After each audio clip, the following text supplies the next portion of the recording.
It's stage 4. Will it be one for the sprinters? Well, you've got to have a bit of a punch about you, because at the end it kicks up just a little bit. Let's have a look. That's how it stacks up. Could be for the breakaway. Could be a great battle at the end.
Welcome.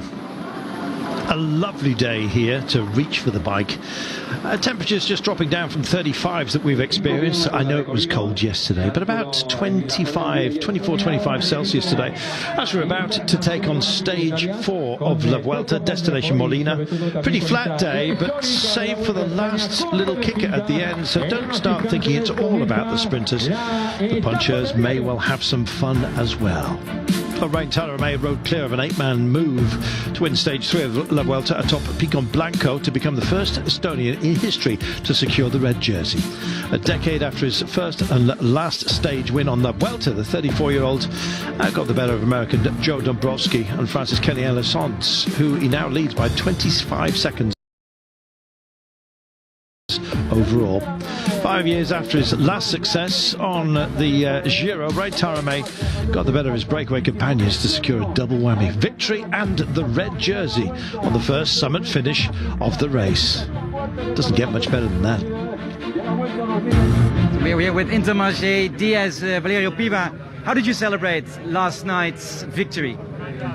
Yeah, it was nice, a good glass of wine. Ribera del Duero, we stay in this area, so it was very nice feeling. All the team, super motivation. Rain, fantastic. Yeah, we enjoy this victory a lot, because we don't win a lot, and winning in the big tour and have the jersey is not every day. So I never have this of 1 or 2 times in my career. So it was a special, really nice feeling. He was trying also in the Giro. In the Giro he had almost the same scenario. He was in the breakaway the day that Dombrowski won, and he had a plan like this there also. So, and here came reality, and I am happy for him. Yeah. Now the team is definitely not used to control a race. How are you planning to do that today, for instance, to hold on to that jersey? Yeah, okay, we are not used, but we have some good riders, so we are not scared. I expect some help from a sprinter team, and so, but okay, if we cannot control, if something happened, we have our victory. We are happy day by day, but we are prepared, and we want to keep this jersey some days. Let's see if it happens, shall we? Right, Taramay leads Kenny-Elissonde by a margin of 25 seconds. Roglic is half a minute down, but Roglic, compared to his main rivals overall, will be more than happy with the situation. Shorter duties last night, didn't have to go to the press conferences and the like. Roglic will be well rested. Today, though, not his kind of day, you wouldn't have thought. This is Gino Marder, by the way. Not only a rising star of the peloton, but the 24-year-old Swiss is also a young man preoccupied by the environment. He announced a fundraising initiative a few days ago. 1 euro and gives me a bit of motivation to go to the line every single day and really give the maximum each day and spread awareness of what it is. 153 riders beaten on stage 1, 129 riders beaten on stage 2, 168 riders beaten yesterday. That makes 450 euros after 3 stages. About what I could do, and some years ago, I think it was last year with the fires in Australia when Matt Pedersen and one of his teammates donated towards a good cause. I took an example and I was thinking I could do something like this as well.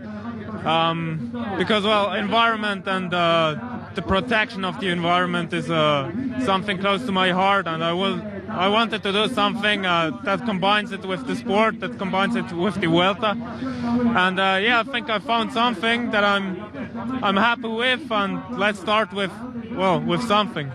Well, pro cycling is not that ecological because of all the travelling, and it's so he wants to do something for the environment, payback. We can't do what we do without the healthy environment, and if we keep destroying it, it just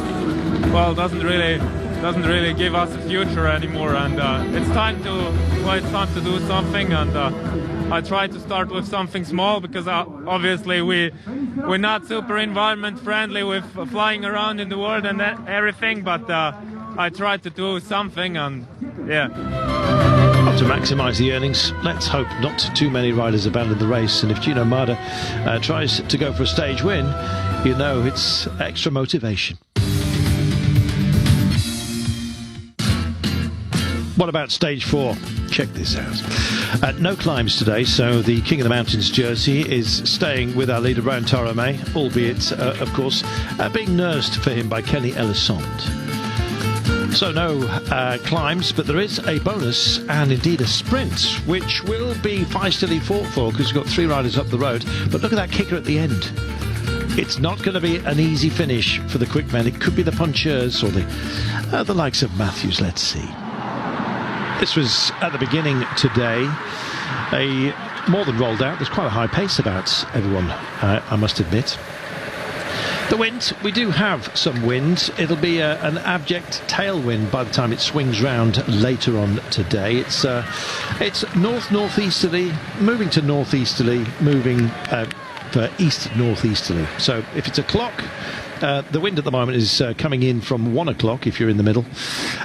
It'll be moving to 2 o'clock and then finally just almost 3 o'clock. Call it 10 to 3. As you can see, at the moment, it's Intermarché Wanty who are on the front and they're honouring the jersey. I think, to be honest, this will be quite fun for them.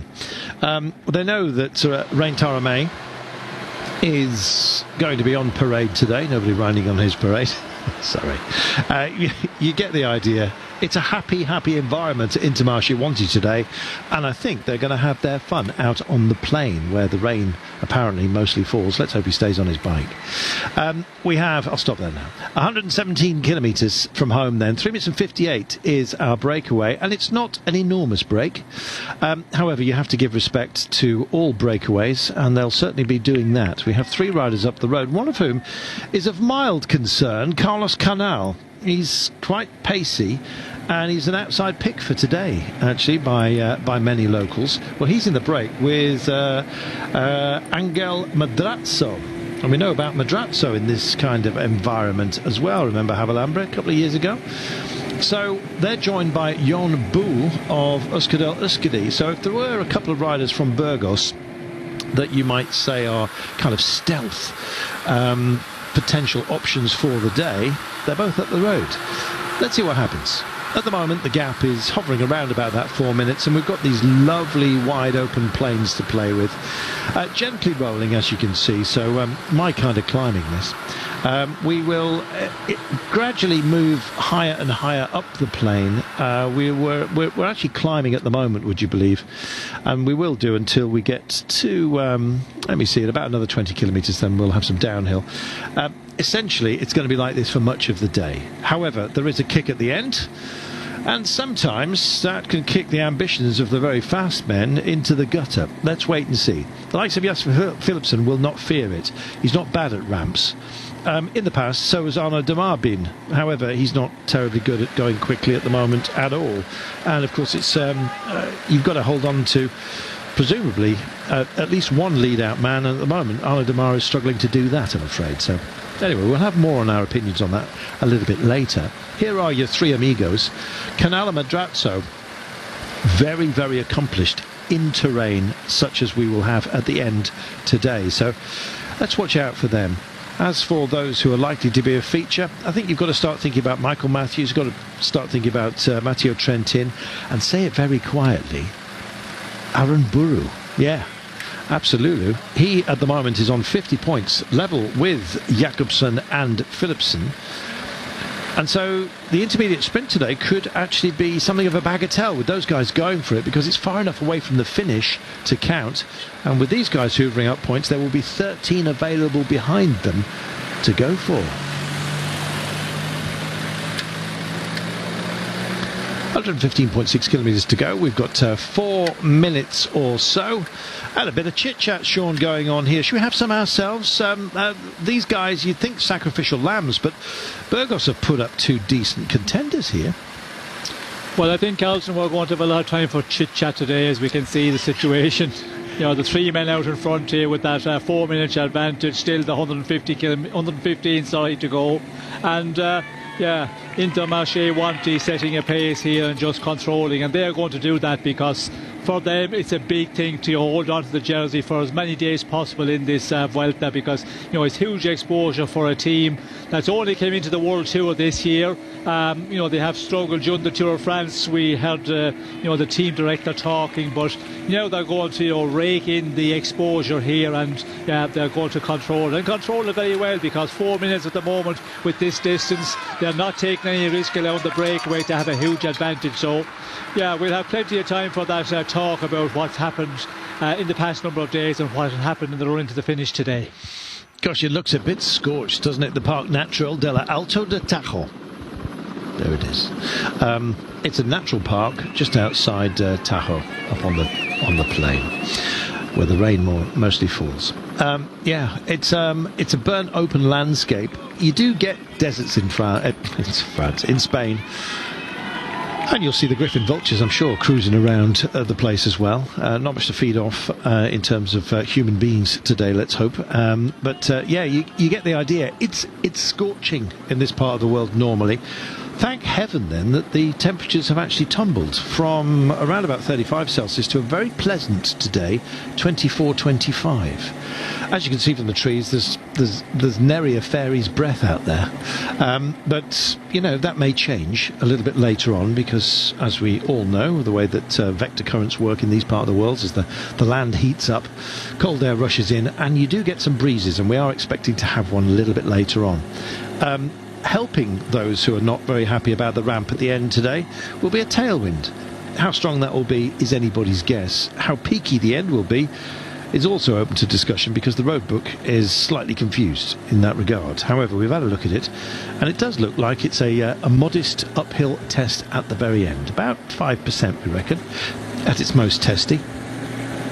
So it's hardly one for the out-and-out billiard table boys who really love a flat sprint. So let's see how they go.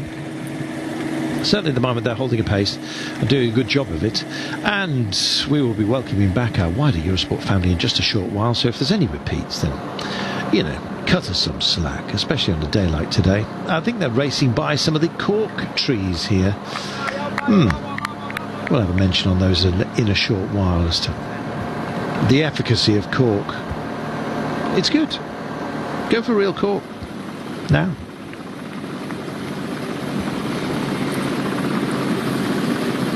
Welcome back, everybody. Those of you who've been away, if you'd rather watch your cycling without any interruptions, don't forget you can go to the Eurosport app, or indeed the GCN app.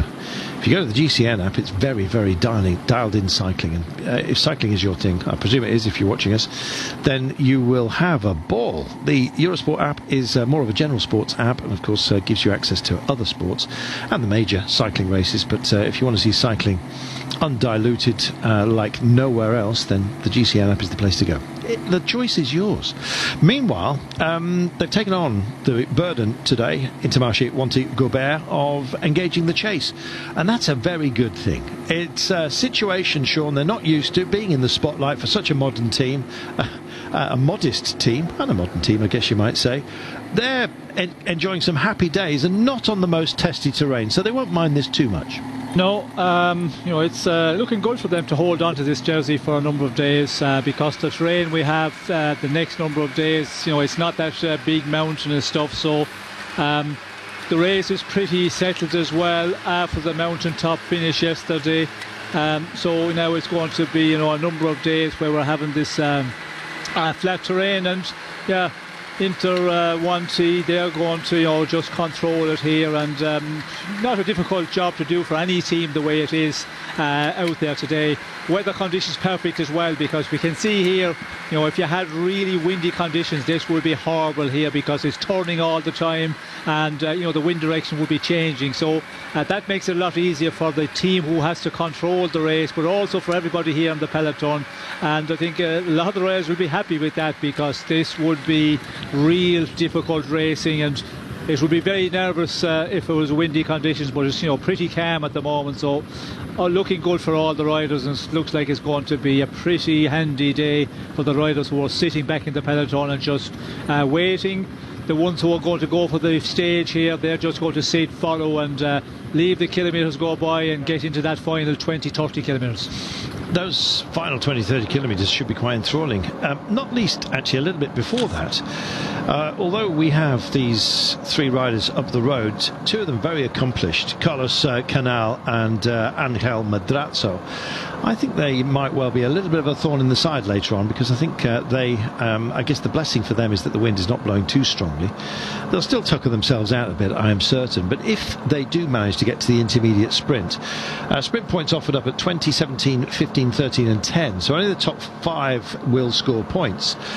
However, it leaves 13 behind them, and I think the intermediate sprint with 62 k's to go will actually be very lively. So who's going to win today? Let's have a look at the predictor, shall we? Well, stage 3, nobody got it right, with Rein Tarame, Sean Kelly, Alberto Contador, and were the closest, with Primož Roglic finishing in 7th place. So what about the predictions today? Here's David Moncoutier. Alors pour aujourd'hui, du côté de Molina de Aragón, he looks surprised. Molina de Aragón, it's a short stage, and I think there's a fresh, it'll be quite fresh after for everybody out there. So I've analysed the road book. He said in the last kilometres, 7% uphill. He's getting even steeper. So I think that a puncher like Alex Aramburu will win it. He's interested by the green jersey, of course. My prediction for today's stage victory is going to be Alex Aramburu, having come agonisingly close on stage 1 and then taking 5th place in the bunch sprint on stage 2. I think today's finish will suit him into Molina de Aragón. It's got a little bit of a kicker, and he really excels on a finish like that, and he's quite close to taking the green points jersey off the shoulders of Jasper Philipsen. That's it from the Yenzi. Well, today's stage will be run by Michael Matthews, he says, from Team Bike Exchange. Why? It's a short stage, which means pretty easy to control for the team. There'll be a maximum of 2 or up to 4 in the escape group, but the peloton will keep a fast pace and control them. The final section is slightly uphill for a kilometre or so, which means ideal for someone like Michael Matthews. Yenzi looks like he's in a cave. I think that this stage is going to be won by Alex Aramburu. It's a difficult stage with a difficult finish. I think too difficult for most of the sprinters, so they will not be too eager to control the race. I think that Alex Aramburu will win this stage, not in a bunch sprint, but from a breakaway. Well, some good predictions, to be honest, good honest ones. Carsten Kroon looks like he's broadcasting from the jungle. Yeah, he's gone for Alex Aramburu. Hannah Walker likewise, and indeed David Moncoutier as well, who's talking about 7% uphill towards the end. I don't think it's quite that steep, but it's certainly steep enough to make a difference, Sean. And the way that you're looking at the terrain right now, you can sort of see some of the inclines that we may well be talking about at the end. Yes, well, David Munkuti, they're talking. He said it's going to be a cool day. I don't think you can call it cool, 25 degrees. It's perfect, but maybe for David it's a bit on the cool side. He liked the real warm conditions, the scorching, and that's when he did well in the Vuelta, won the mountain classification a lot of times. But it's an interesting one. 3 going there for of our prediction, 3 for Aaron Burrow and Yenzi going for Michael Matthews. It's a difficult one to call today because some people are talking 7%, as you said. Other people are saying maybe it's 3 and 4. So there's a little bit of a difference in how difficult it is in the end. But definitely the final 450 metres, 500 metres, it does kick up to be quite a bit, around the 5%. Before that, at a kilometre, it does start to go up, but then it levels off and maybe goes downhill very gradually a little bit. So it is a difficult finish for the big sprinters, but I think they can manage it. But they might not have the advantage they would have in a flat sprint where they can dominate in those sprints. So there's more riders coming into the equation to win this stage, and it's going to be a very interesting final. And to pick a winner, it's you have to go down through quite a number of riders, I think, before picking one rider is going to be a difficult one to get it right. I'll tell you something, they're not hanging around today. This looks like a sprint approach, doesn't it? Well, we've got quite a while to go before we get to that. Breakaway working extremely well, 4 minutes and 27. They're kind of holding station at the moment, maybe stretching it just a little bit. Angel Madrazo, we've loved watching him over the years, and a couple of years ago at the Vuelta, he just kept on keeping on, to be honest. Just kept battling back, and in the end he won up Havalambre. Now, we've got nothing like that in terms of a climb today, but he is up front with Carlos Canal. Now, in this kind of terrain, and we've seen a little bit of local knowledge being displayed on occasion, and I think this is probably one of those where it might well pay some pretty big dividends. Let's wait and see. And if that is going to be the case, then don't count out Carlos Canal if they can hold on.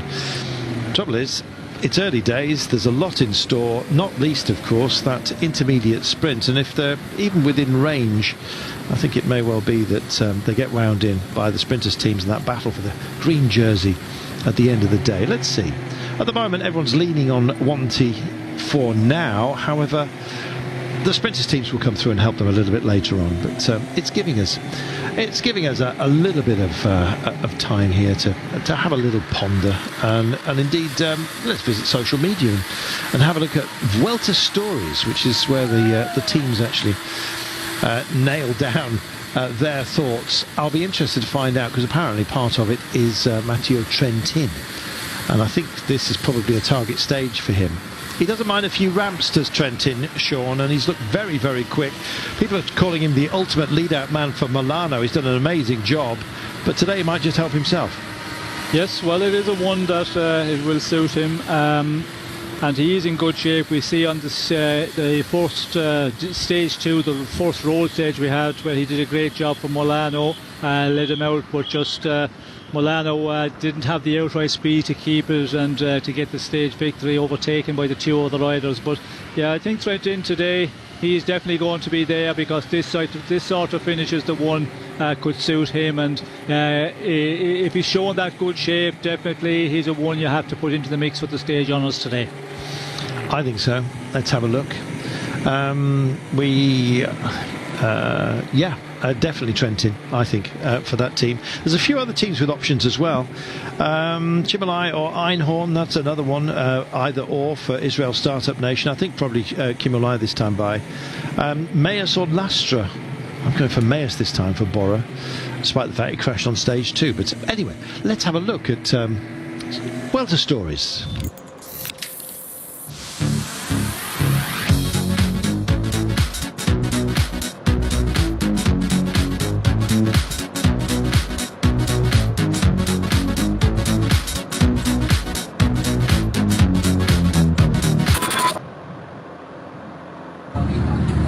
We can expect a 200 kilometer stage, around 5 hours something, hard climb, There will be 5 hours and something for the first guy, 5 hours and something for me.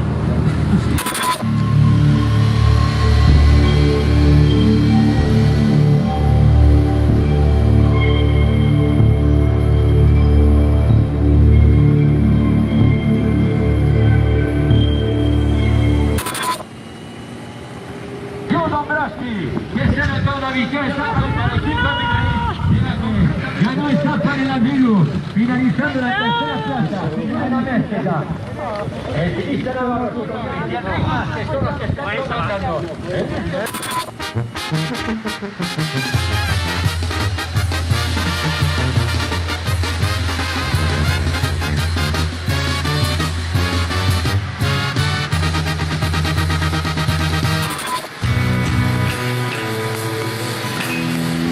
This one says, a nice day after the troubles that we've lived this year.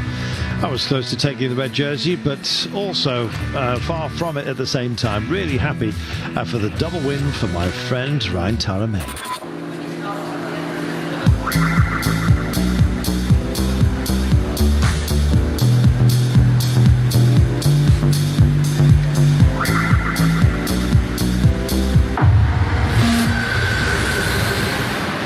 Well, I think Ryan Taramay deserved a drink yesterday. Nice drop of bitter, 0% alcohol, you may well have noticed, so keeping it healthy, but that's fantastic. Moment of the day, a refreshing drink at the end of it.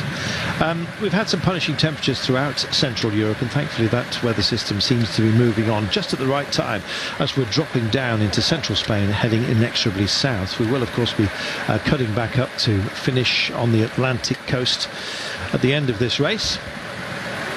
But for the time being, we're plying our trade through the centre of the great nation.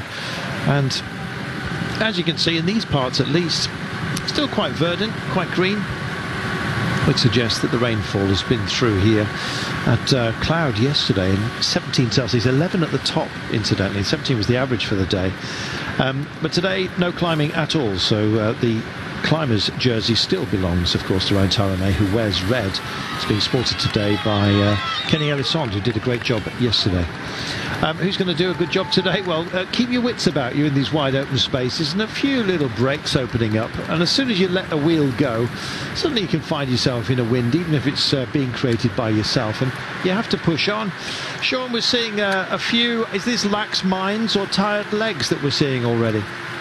Well, I think it's just a little bit of wind there, and probably a little bit of a downhill as well, and riders not maybe as comfortable on the descents, and just leaving that little bit of a gap of 5-10 bike lengths, and then when it levels off, you can find yourself that 150-200 metres behind the group in front, and yeah, it's narrow road as well, as we can see here, so not a lot of space for riders to sit across in the echelon, as we can see here, but Intermarché Wanty, they just keep on driving it here, and I'm wondering why are they driving so fast at the moment, because 4:36, when you look at the overall standings, Madrazo is at 7:25, yeah, he's the best one, and then Boo is at 12:13, and Carlos Canal at 11:18, so the three guys out front are a long ways off.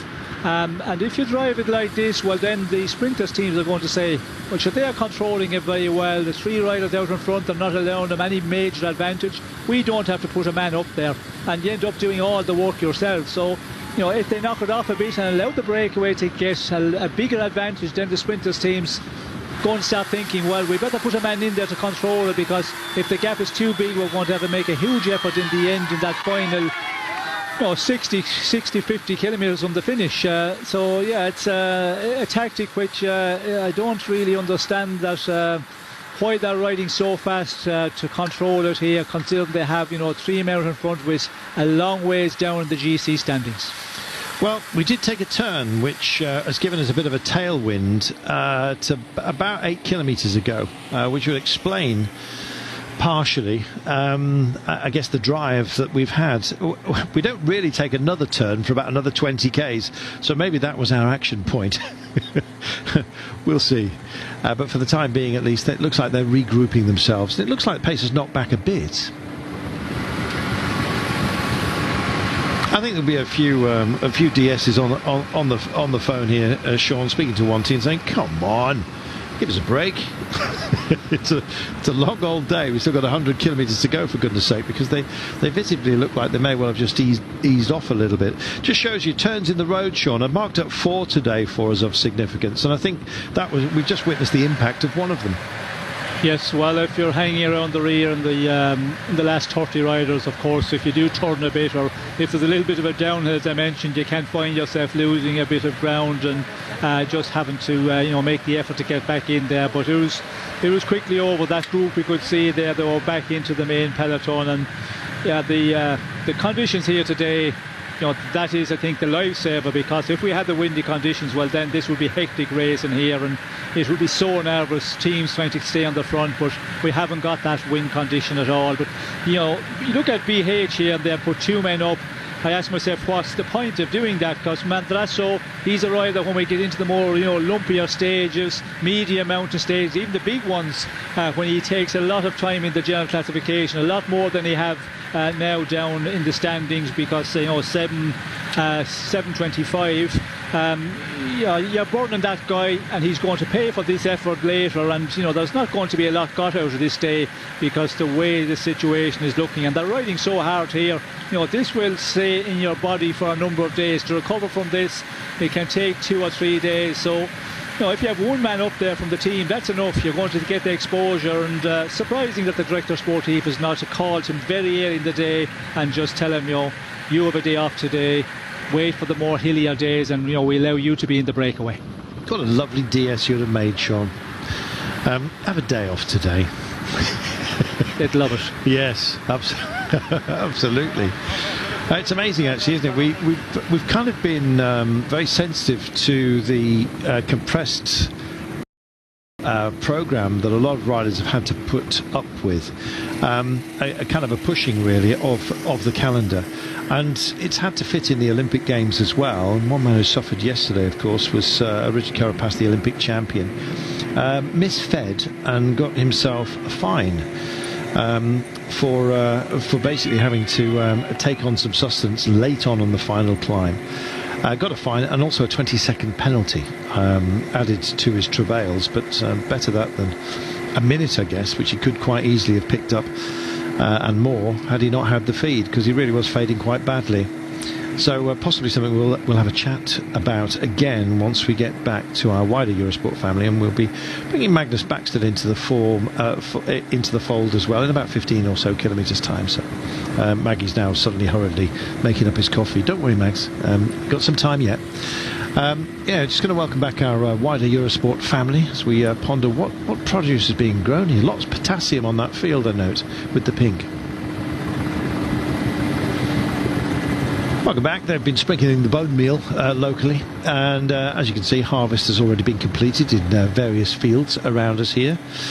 Making hay, Wanty Gobert, well, it seems that others want to come and help out here. If Wanty were starting to flag, all of a sudden Alpecin-Fenix have come up and said, all right, we'll give you a turn. And this is because Jasper Philipsen has great hopes today. He doesn't mind a ramp or two, and if of all the quick men we get him to the fore, I think he'll probably be favourite. It depends on just how testy it is at the very end. It may well be one of the hard men who's running well, like Michael Matthews. Trentin swapping lead-out duties for principal status, I think, within Team UAE. Certainly seems that way according to their own media sites, to be honest.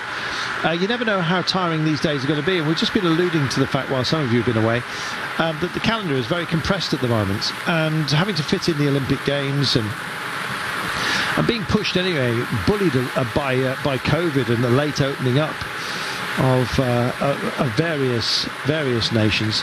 It means that it's a cramped old schedule, and we offer up our sympathy to the riders until, of course, you speak to Sean Kelly and you realise that the schedule that he used to keep was far more brutal than is being imposed on these guys these days. Sean, you spent most of your life on a plane going to a race or actually racing itself. Your feet were never on the ground, mate. Yes, well, that was the norm then. You did a lot more races than the riders are doing now. But when I talk to people and they say, you were doing 160 races in a year, and that's true. But I was doing races, and I wasn't doing this specific training which they do now, where they go to altitude training camps all the time, and that means maybe 4, 5, 6 times a year for the riders. So that is the same as riding races, because the way they train at those camps, they train very intensely, and the riders maybe make 50 races, 60 races, but you can add double that when you consider the training they're doing. So it pretty much adds out to be the total the same in the end of the day.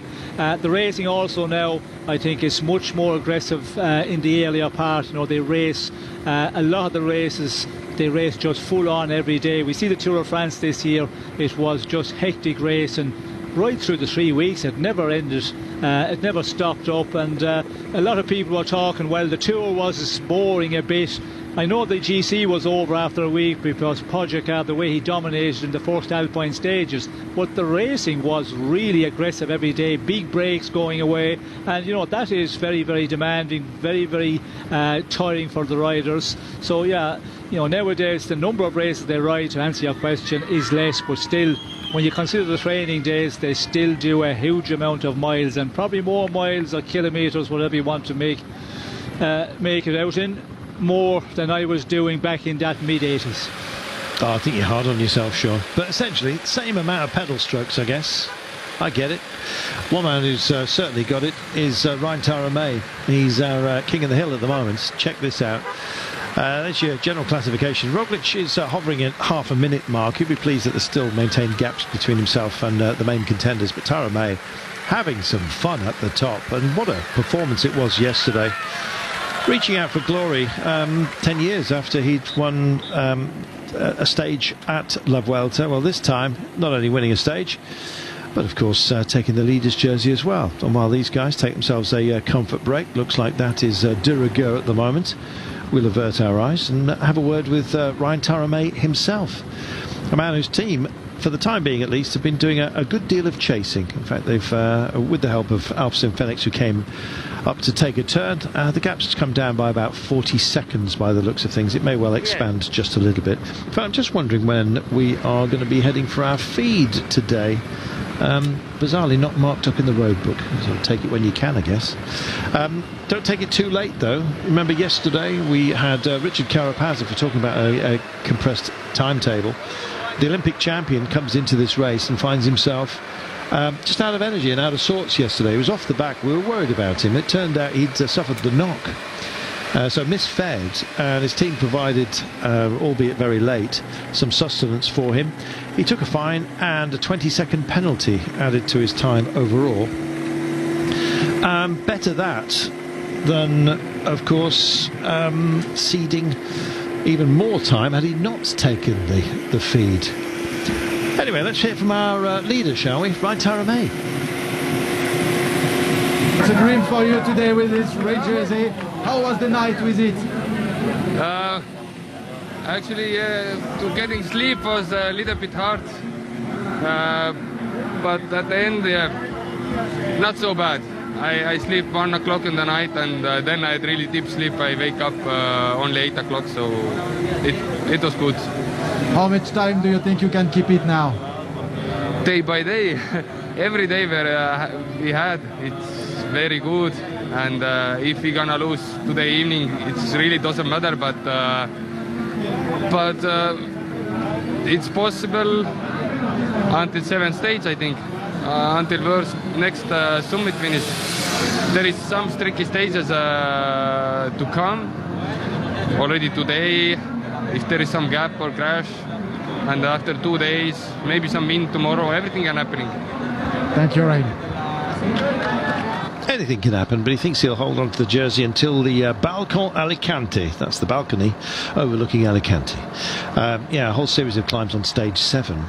We'll then have a little bit of respite before the big push to Velfique, which will be our last day before the rest day on Monday. So 2 big climbing days to come, but it's been quite modest, Sean, in terms of its difficulty for the fast men.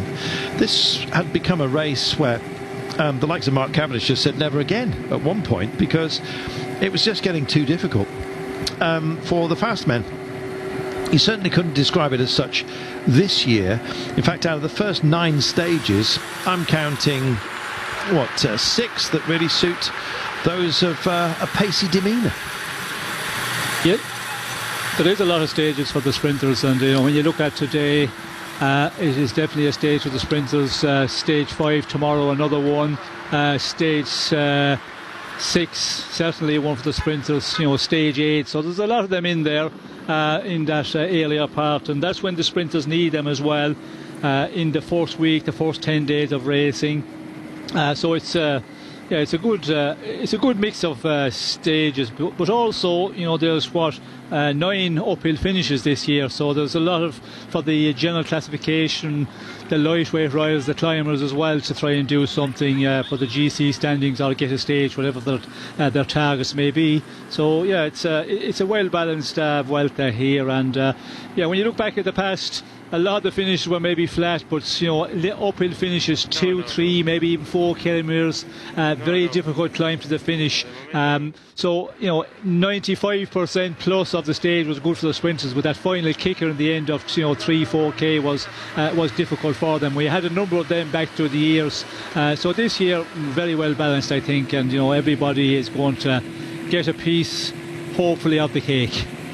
Let's see. Slice for everybody. Slice keeping it nice. As you can see, the wind's picked up. We've got more or less a tailwind for the time being. If it does swing round a little bit later on, we're expecting a tailwind finale as well. Some of you heading off for a brief break while these guys take on some sustenance.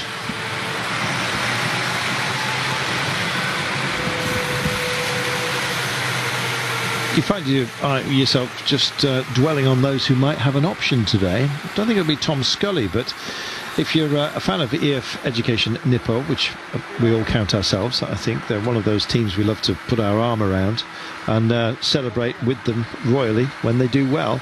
Magnus Court, I think, today might well be a good option. There'll be a few names to conjure with, I think, deeper into the race. I'm actually wondering whether somebody might go on a cheeky one, someone like Zelix Dibar, when we get to the climbs towards the end, because it's pretty lumpy late on.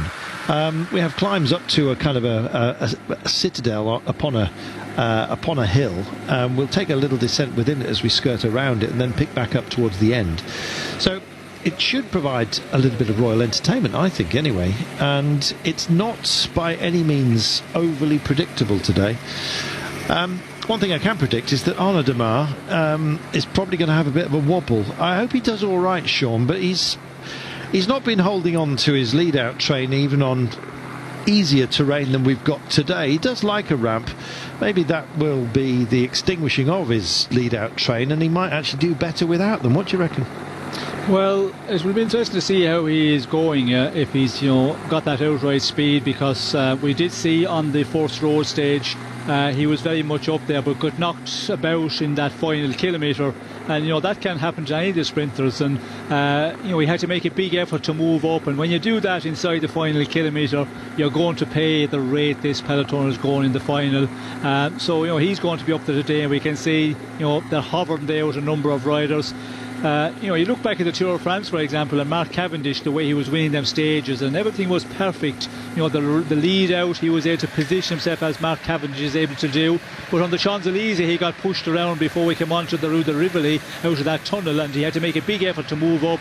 And I think he paid quite dearly for that. So as a sprinter with your teams, with your teammates around you, you can have a real good lead out, but you can get just knocked about, and the most experienced, the most strongest riders, it happens to them. So that's what Demar will be hoping, that he gets a real good runner today, and an uphill finish as well. Demar, he's good at that, so we will see more today how he's sprinting, but of recent form this year, he hasn't been sprinting like last year in the Giro, the way he was ticking off stage victories. He hasn't been at that level until up to this time yet this year.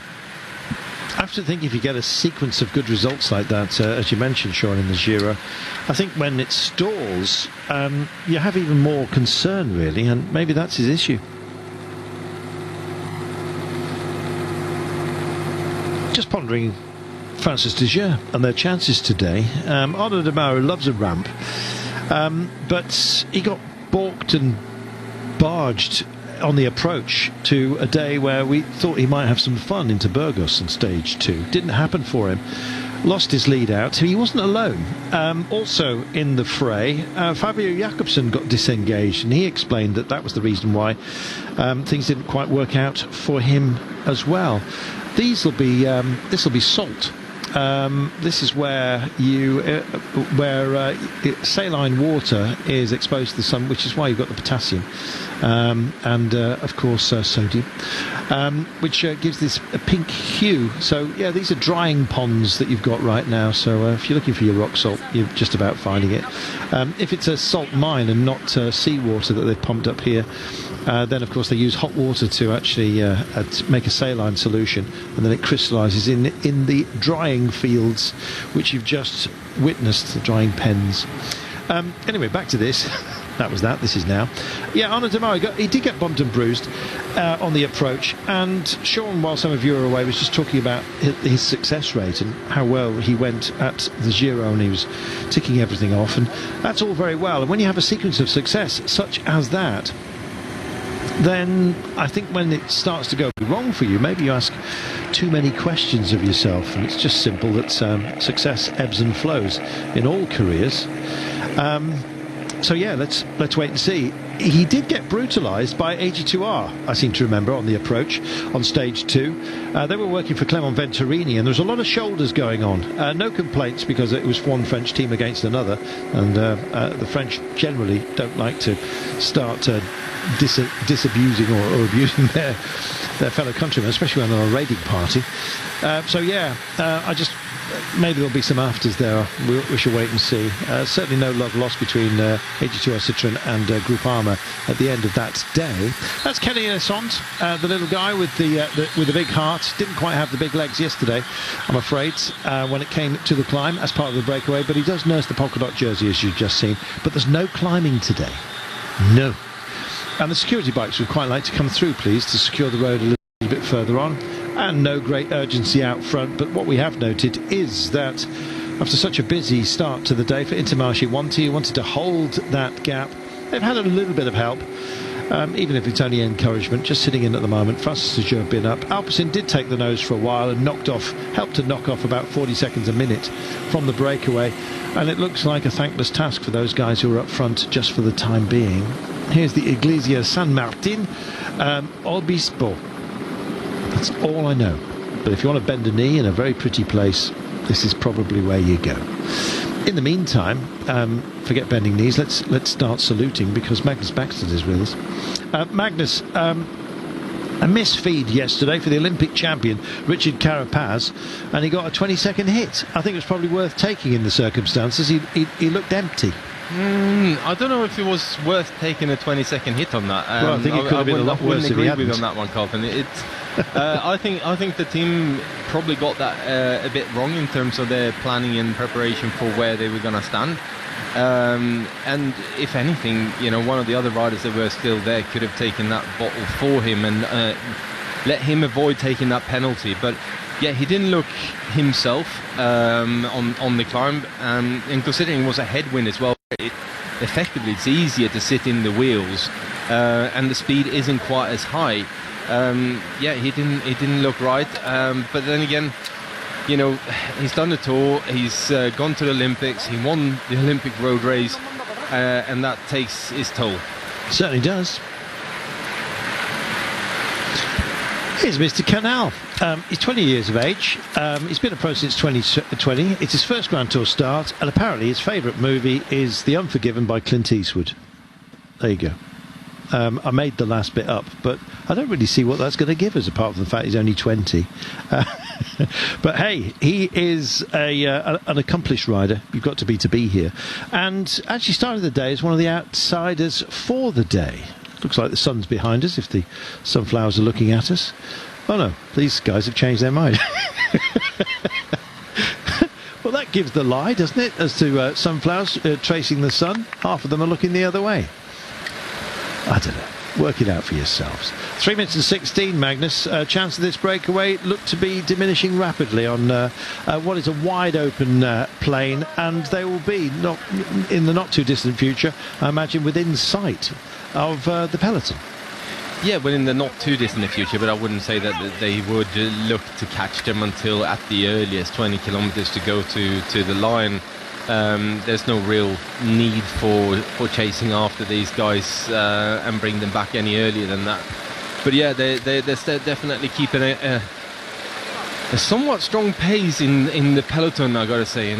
Just listening to what Sean was saying earlier about, Intermarché riding really quite hard to hold that gap at a certain level, when really there wasn't any need for it. They could have let this gap get a lot bigger, and the sprinters teams would have got with them a lot earlier to start helping out. And you go from expending energy from 3 or 4 of your riders to all of a sudden maybe having one left to sort of a token gesture to carry on riding with the sprinters teams, and obviously you're saving an awful lot of energy for your team. So maybe a little bit of eagerness to ride and to sort of show themselves that they're capable of looking after that red jersey, and a little bit of inexperience maybe as well, and not necessarily getting all the information directly from the car as quickly as they need to. But to me, yeah, they just wasted a bit too much energy at the start. Everyone else compacto at the moment, more or less. We've seen the wind having a little bit of impact.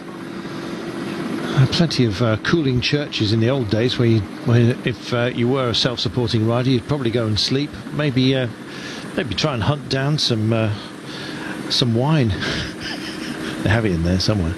Meanwhile, King of the Mountains classification looks like this. Ryan Taramay is, after taking that Category 1 test at the end of the day. Elisont close to him, but because Taramay is wearing the red jersey overall, leader. Elisond is that sports the polka dots at the moment. Dombrowski well placed in this group, as well as Bayer, who was virtually in the polka dots yesterday after scoring well in the opening climb, where he finished second, or Category 3 I think it was, and then took the second Category 3 test of the 3 mountains. But because we finished with a Class 1, of course, Ryan Taramay owned that. It was a stellar performance yesterday, Magnus.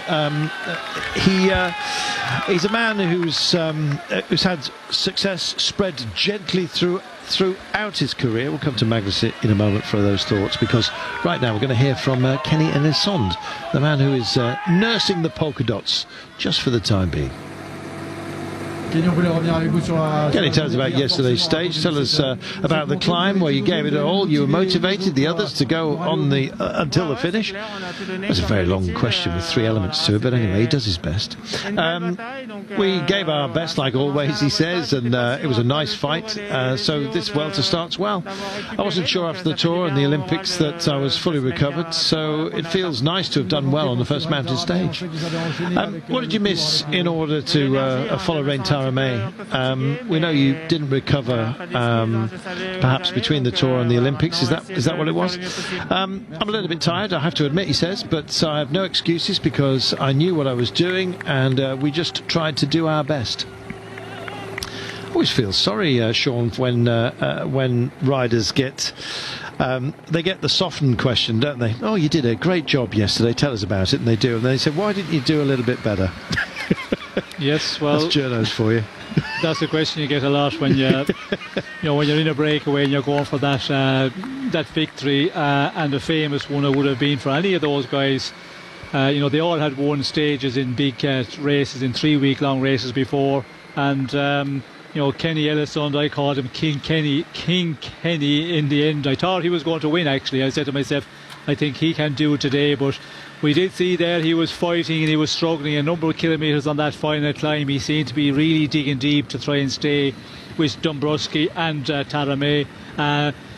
It's a disappointing one, and of course when the journalists come to you, after the finish the following morning, well, they ask you a question, and basically what they're saying, in a different way they worded what happened yesterday. And it's a hard one to take, it's a hard one to swallow, but that's part of bike racing. There's disappointments, and unfortunately for some riders there's a lot more disappointments than others, because we see some guys get into breakaways but always seem difficult to win. Other guys are real specialists. When they get into a breakaway, they can finish off the job real well, and that's a quality, I suppose. It's something you've got, and if you've got that, well then you can take these stage victories. And depending on what sort of stage it is as well. Yesterday, the 3 men we had fighting out at the end, they're all real good climbers. The stages they've won in the past are pretty similar to what was on the menu yesterday in the final. So, Magnus, you've had the same sort of questions, haven't you? You won Paris-Roubaix last year. How come you haven't won it this year? Yeah. Well, it's not been on yet, Carlton. Give him a chance. Yeah, exactly. It's coming up in 4 weeks, 5 weeks. Yeah, exactly. Will you be ready, Magnus? Always. For that race, I'm always ready. Good lad. Yeah, journalists can get right up your nose, I'm certain. Sean Kelly used to spend most of his time avoiding speaking to the press, and it served him very well. These days, of course, he's on the other side of the microphone, which is a blessing. How did I end up in GCN Eurosport? I don't know. Clearly, I think you built up an awful lot of credit. I think we're just desperate to get you on our side, Sean. That's what it was all about. Oh dear. It's beautiful in this part of the world, as you can see. It's been fought over, hence all the fortifications, for many, many centuries. Today, though, it's a battle that's all about the end, Magnus, and it'll be about that ramp, that pesky ramp. And as a quick man yourself, how did you cope with ramps like this? As long as they were short enough, didn't really have too much of a problem with them. But 500 meters that was definitely getting to my limitations in terms of if I was going to do the sprint all the way to the line. As a lead-up man, I love these kind of things, because it was all about getting to that final corner and getting to the bottom of that ramp and then holding on for as long as possible up it, and that I used to do pretty well. So today was probably one of those finishes where I would have sort of done the lead out rather than doing the sprint myself, and it is a difficult finish, this one. It's always difficult to wait for long enough and dare to wait for long enough before you open your sprint. If you go the fraction too early, you're going to run out of steam. But if you're waiting, then you also always run that risk of getting swamped and effectively boxed in, and you then end up not being able to do your sprint properly. So it's a very, very difficult task to maneuver this one and get it just right. You're absolutely right, Magnus, especially in view of the fact that the last major turn, there are a couple of shimmies that we will see along the way, is about 1,100, 1,200 metres out, just before the Flamme Rouge. The temptation, I guess, Magnus, would be to go too long, especially if you've been boxed out before, and Arnaud Demar will be one of those. I'm sorry to dwell on him, but, he can take a ramp. It should be ideal for him, but the danger is, as you quite rightly say, that he's going to be tempted with his team to go too early to avoid the boxing in that he suffered on stage 2. Yeah, well, stage 2, I think it wasn't so much that he got boxed in. He said he was. I saw it differently from the helicopter view, and obviously the helicopter view is very different from what you experience on the ground. Okay. There's no question about that. But to me, actually, his lead-up man ran out of steam and moved out and kind of took Arnaud with him, and he had to go the long way around to get himself into the mix again. And that's where he lost that sprint. They were just too far back coming out of the final corner, and not enough riders around sort of lined up with Arnaud. They ended up getting lost through that turn, and that's what caused the issue that he had. Groupama FDJ have one of the best lead-out teams in the world. There is no question about that. And you got to be allowed to get it wrong every so often as well. That it just happens. But as long as they can keep that belief and keep the cohesion and not start looking for different routes and different options as leaders or even as a sprinter, because a lot of the time if you as a sprinter see that the lead-out train isn't quite right, isn't quite where you want them to be or how you want them to be, it's very easy to sort of spot another wheel that you think, oh, that looks better, it looks like they're lined out better, I'm going to go on that one, and all of a sudden your lead out train does the lead out and you're nowhere to be seen, and it splits up. So that cohesion amongst the team is so important at this level and in the final kilometre. I guess as well, thanks for that, Magus, Sean, that when you get into a sprint scenario, you have to kind of wipe your mind clean of what's gone before and almost start with a clean slate, and don't be afraid to repeat a process that may not have worked on a previous sprint, because it might pay you huge dividends this time by.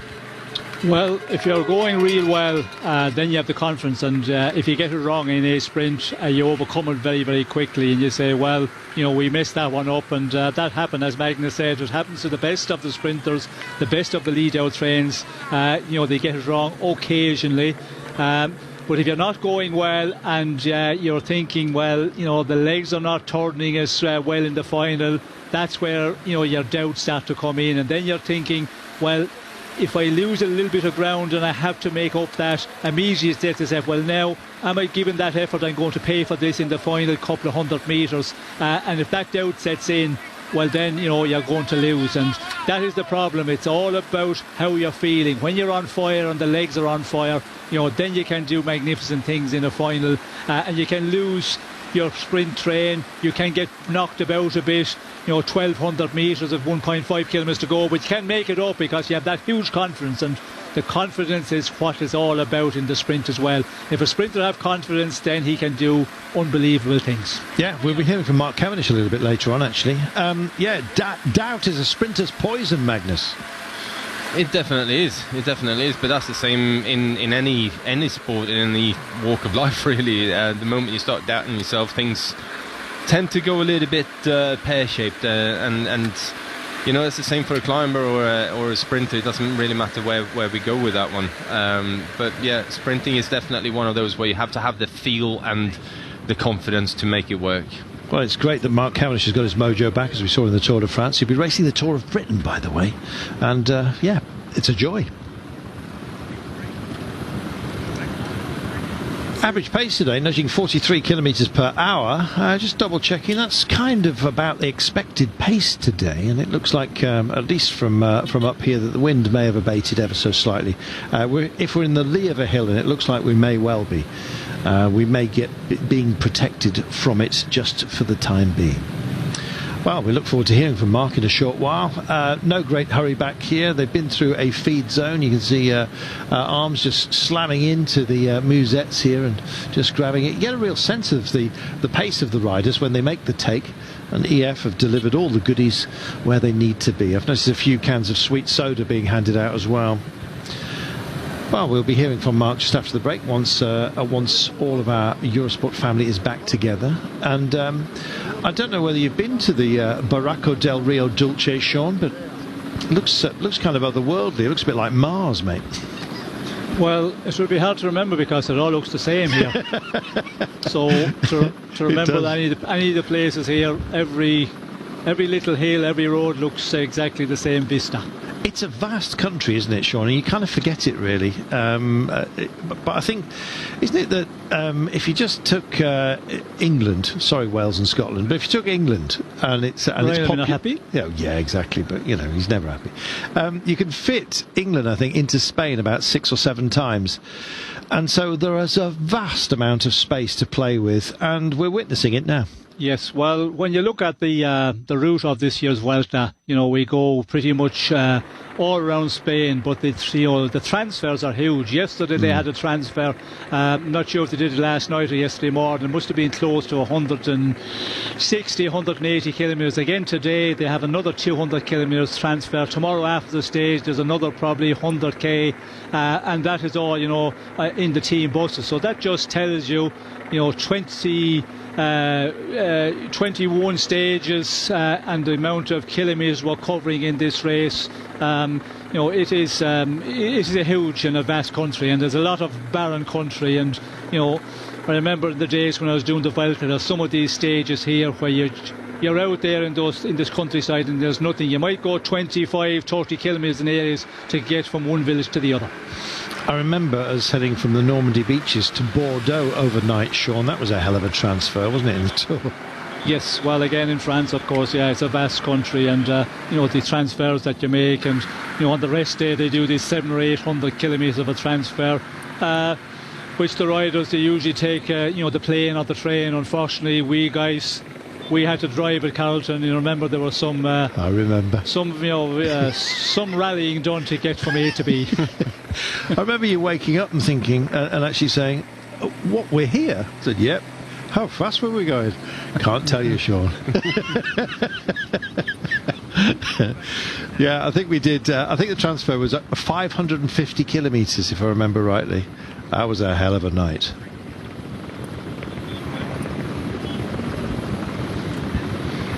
Welcome back, everybody. Those of you who've been away, if you'd like to avoid commercial breaks, then don't forget you can go to the Eurosport app, or indeed the GCN app.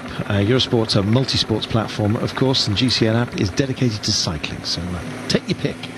76.1 kilometres then from home, and the rate they're going at the moment, we might be there in about 10 minutes. They are motoring. All right, not 10 minutes, but 43 kilometres per hour we're holding at the moment, so if you do the maths, it's not going to be long by the time we get there. They're just handing out the goodies at the moment. Adam Yates, always unzipped, it seems, just likes to keep himself nice and cool, especially on even on a moderately hot day today. We're hovering at around 24 Celsius. I think it's possibly gone a little bit warmer than that as the wind's abated, to be honest, but I haven't got a local temperature gauge for you. But certainly nothing like the 35 Celsius or indeed the 45 that some areas of Spain and the Balearics were experiencing not that long ago. That was hellish. Well, thankfully today it's a little bit more pleasant. Alcajer del Pinar coming up in 12 kilometres time, and this is our bonus sprint, so it's not only points, what do points mean? Prizes and a green jersey, but also we have, of course, the none too small matter of some bonus seconds up for grabs. What's going to be of importance to those behind, and it's going to get lively, is that there will be 13 points available in the sprinters competition, and you can be absolutely certain that Aaron Burrow will be up there, so will Jacobs, and so will Philipsen. It's far enough out from the finish for it to be contested, let's put it that way. Mark Cavendish has been busy. He's going to be even busier when he takes part in the Tour of Britain, which is great, but he is on the Radio Tour show in Denmark, and we're allowed to drop in and have a listen. What's he been up to? Obviously I haven't done the Tour de France since 2018, and it's something that so the Tour, you have cycling, you have World Tour cycling, and then you have the Tour de France. Like the Tour, it's not a bike race, it's a world sport event. It's a different level, and people who've never been, they don't understand, do they? Like, you know, when people say, like, there's always that saying, like, every time you do an interview with one of the riders, whether it's a rider with personality or without personality, they always go, the Tour's the Tour. And people who haven't been there are like, well, it's just a bike race, the same people. But it's not. It's the only bike race in the world where you've got 180 of the best bike riders at that time, all at the peak form of the year, and all with consequences of winning and losing, or just bigger. Like the exposure for the sponsors, like just the consequences of everything. Yeah, is so big. That's why the emotions are so high, and it's just the stress. It's just different. It's something you have to prepare for. And did you forget about it? Yeah. Okay. Is it bigger now than when you started out? It's different. The Tour was always bigger than cycling anyway. So, and I kind of cottoned onto that early on. Like, I didn't come from a cycling family, but I just remember watching the Tour de France before I knew anything about cycling. All part of the Discovery Plus family. Great to hear Mark, and great to hear as well that his mojo is absolutely up. He joined us on the Olympics as well, Sean. It's great to see Mark Cavendish happy. When Cav's happy, well, his teams are happy, and so are cycling fans everywhere, I think. Yes, and why not be happy, because the season he's had And where he's been in the last 2 years, it was a very difficult time for him. Sickness, of course, glandular fever, he suffered with that, and took time out, then come back and still wasn't ready, had to take more time out. And that's the problem with these athletes, and endurance athletes, of course, it really hits them big time.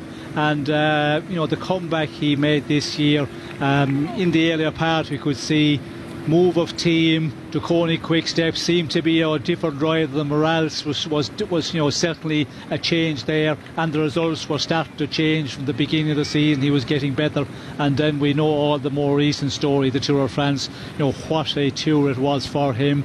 And when you consider all of that, of course, you're going to be on cloud nine, morale-wise. He's going to be on a buzz for months and years after this year's performance, no matter what happens for the rest of this season. Yeah, when Cav's happy, everyone's happy, and I'm certainly absolutely delighted for him. I know that I know of the depths to which he indeed fell in terms of his own confidence, and we were talking about it earlier, Magnus. Doubt is indeed a poison to sprinters, and finally Mark's just got the belief, and the legs, it seems, had been there for a while. We saw in Turkey, he came back, he was absolutely magnificent. That was cathartic, wasn't it? And then he carried it through to the Tour itself, and there's just nothing better than when you see that somebody overcomes those kind of obstacles and produces that sort of performance. Yeah, definitely. I was just happy when he started putting a couple of wins on the board. Early on in the season, it was just, yes, he's getting back into some form of winning. And to me, whether he was going to the Tour and started to win at the Tour, that at the time it didn't really matter too much. It was just nice to see that all the hard work that he's put in was paying off in terms of getting a number one next to his name at the end of a stage. And that's I think the confidence that he built by having the team around him that really put 100% into working with him and making sure that he had everything right around him. His coaches were there constantly, and I think that the people that have believed in him throughout this whole tough time that he's had with all the illness and everything else, and it can take a fair bit of time to get back to his best level after an illness like that. But he never lost that drive and never lost the will to continue to push, to train, to better himself. And I got to agree, I'm so pleased to see that he had the Tour de France that he did, and I hope that he stays another couple of years with. I think the Koenig Quick Step is the right setup for him, the best possible setup for him with the way that they work, and also with that team, because they win so much. I think it took a little bit of pressure off him. It wasn't like he was the one who had to deliver every win all the time. It didn't matter, you turned left or right, and they were winning in whatever bike race they turned up anyway. So for him, it was just kind of trying to slot into that mentality of just doing what the best that you possibly could on the day, and when that turned out to be a top 5 or a second or even then later on a win, it was all good anyway, because they were winning, and there wasn't that pressure from the team to perform. All you had to do was perform to your best level, and as soon as you got that mentality in that environment, you tend to relax and things start happening automatically. And let's hope he stays with the Koenig Quick Step. Yeah, I hope so too. That is an interesting one. There's no news on that, and we did hear at the end of the Tour of France he was going to have a meeting with Patrick Lefevere the Monday after the Tour finishing. So yeah, hoping that he stays there, because if he doesn't, Patrick Lefevere will be unbearable. Patrick Lefevere was the man who was telling him, Sean, that maybe it'd be a wonderful thing for him to bow out on the Champs-Elysees, but maybe he was looking for too much money. Well, he certainly had a chat about bonuses, didn't he? We know that much, but no, I agree with you, Sean. I think this is the right setup for him, and also last year at the end of the season, when he was stood there at Gent-Wevelgem, not knowing whether he was going to have another season in the professional peloton, and it seemed like he couldn't pick up a contract for love nor money, and then all of a sudden Patrick Lefevre throws him a lifeline, and he's come back and repaid that favour of Patrick believing in him. I also think that it would be nice to see him kind of do his last couple of seasons with them, and I think he will get even more out of his racing over the next couple of years, or however long he decides that he's going to continue within the sport.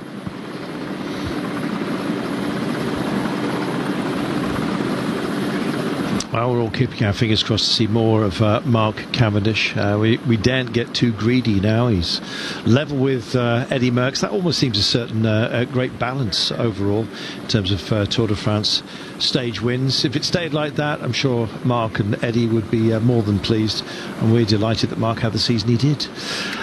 As we look at this gorge, Sean Kelly's about to just head off and have some lunch. Yes, well, I will leave you on that note. And I'll give a call to Patrick Lefevre and if you wouldn't mind, yes, to sort things out and get Mark sorted there, because we do not want to hear the voice of Patrick Lefevre for the next number of months if Mark Cavendish do not sign with the Pony Quickstep. Let's hope he does. Okay, thanks, Sean. We'll see you later. We'll have Brian jumping into Sean's shoes in a short while, once he's disinfected them, obviously, in these COVID times. 69.3 kilometres to go. Thankless task for these guys, Magnus. We've got this intermediate sprint coming up, and the gap's already down, as you can see, to 1 minute and 17. The sprint itself comes at about 62. I don't think they'll be caught before that. Stranger things have happened, but this sprint is going to be feisty, mate, because there's 3 riders tied on 50 points at the top of those standings: Philipsen, Jakobsen, Aramburu, and they all want that green jersey. Yeah, they all do, but I wonder whether it's worth going for this intermediate sprint or not. And I think we heard Jasper Philipsen saying the other day that, you know, he was here for stages, and if the green jersey came with the stages, then that was great. So I don't know whether we're going to see all of the top guys going for the sprint, and especially with it being a very hard finishing run. I guess we'll see. There's always going to be someone there with an eye on the green jersey for sure. Aramburu will not allow this to go by. They teed him up, didn't they, Magnus, from a long old distance, probably too far. Yeah. To give him a chance of securing that green after a spectacular, of course, time trial. He was nursing the green that day on behalf of Roglic. I think they'll go for it, and I think it's because it's far enough out, 62, nearly 63 kilometres from home. Provided it's short and sharp, the effort that they put in, I think there's plenty of recovery time for the end today. But hey, we'll find out in a few moments' time. We'll do. Yeah. For Carlton, it also looks like that this intermediate sprint is actually on the top of a little drag as well. So it may be it definitely will be even more costly to go for the intermediate sprint with that kind of a run to the sprint. If it was a pan flat and it was just speed that was required, then the riders were probably more likely to have a go at it. But I've got to say as well, I'm intrigued by this time gap going down to minute with almost 70 kilometers to go to the finish. I'm not quite sure what they're thinking in the peloton there. No, neither am I. Looks hotter than 25 Celsius down there, doesn't it, Mags? It does a bit. Yeah, cook an egg on your car bonnet on a day like today, if you've got a black car, obviously. But it doesn't work on the white ones.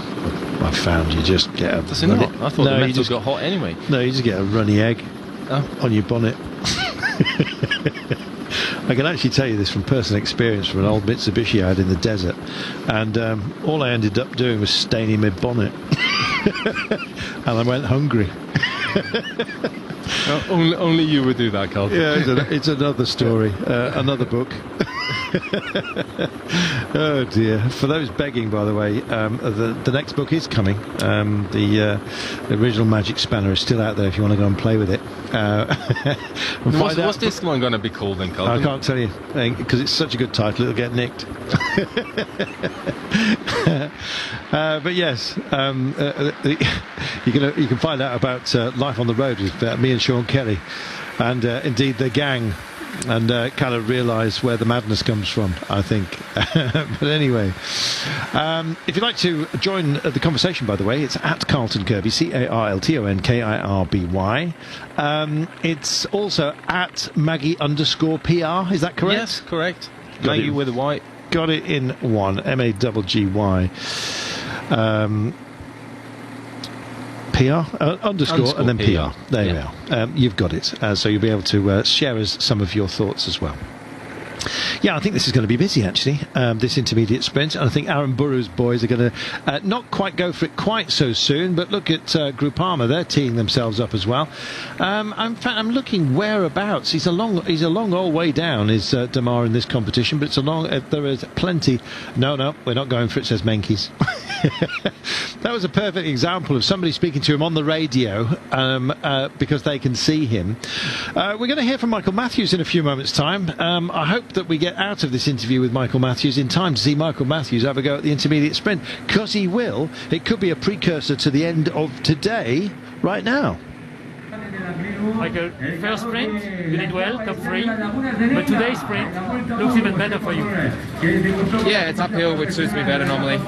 These fast sprints, the flat fast ones are not normally my forte, but yeah, today suits me a lot better. How are you organised, and how is your lead out? Who do you fear? I think we just need to concentrate on ourselves. I think if the boys can get me in good position in the final there, I can do my thing, and yeah, we'll just concentrate on making sure we're in the front when we need to be in the final sprint there. How much pressure do you feel at this stage in the season? No pressure. I just enjoy riding my bike. We're all here having fun. Wasn't meant to do the Vuelta, so every little bonus I get here is awesome.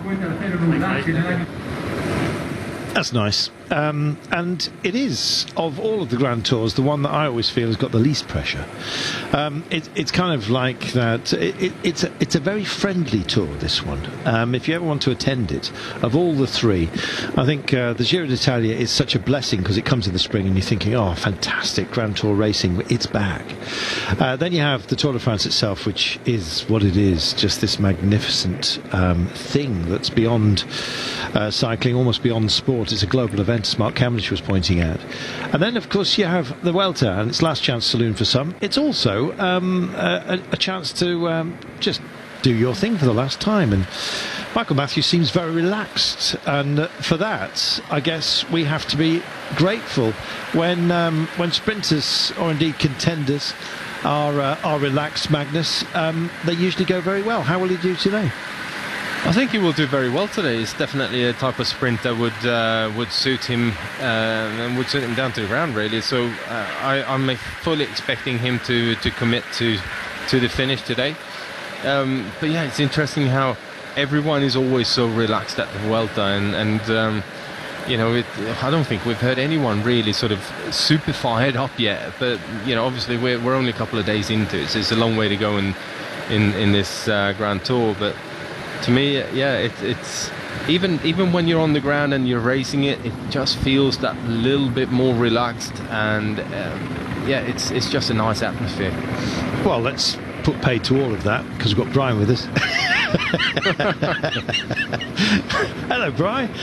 This intermediate sprint, just how important is this going to be? It looks like Jakobsen's boys de Koenig are lining themselves up. Alpecin will, I'm sure, have a dig. This is Venturini's boys as well. Aaron Burrow, I'm certain, will have a go as well. So I think it's going to be feistily fought for because it's far enough away from the finish for them to do just that. Yeah, I think so. You know, we're going to see a bit of a challenge, but who is going to challenge? Just listening to yourself and Maggie just before I came into the box, the disinfected box that is, and you know, Alpecin-Fenix have decided to maybe allow just Philipsen just to concentrate on the stage wins rather than the green jersey. But we're about to see who's going to be involved with the green jersey competition, and we've already seen Jakobsen take some points just before the finish the other day. Will he do likewise? It's going to be one of these questions that's going to be answered fairly soon. Who is looking for the green jersey, and will we see a full-on sprint? Well, like we see in every competition in the Grand Tours, the intermediate sprints aren't as hotly contested as maybe some of the others, and I think we'll see something like that here. I think we'll see the contenders just making sure that they don't lose as many points rather than kind of taking the big points, because I think everybody will be saving that little bit of energy for the final today, which is a rather difficult final. It certainly is. We'll have more detail on that in a moment.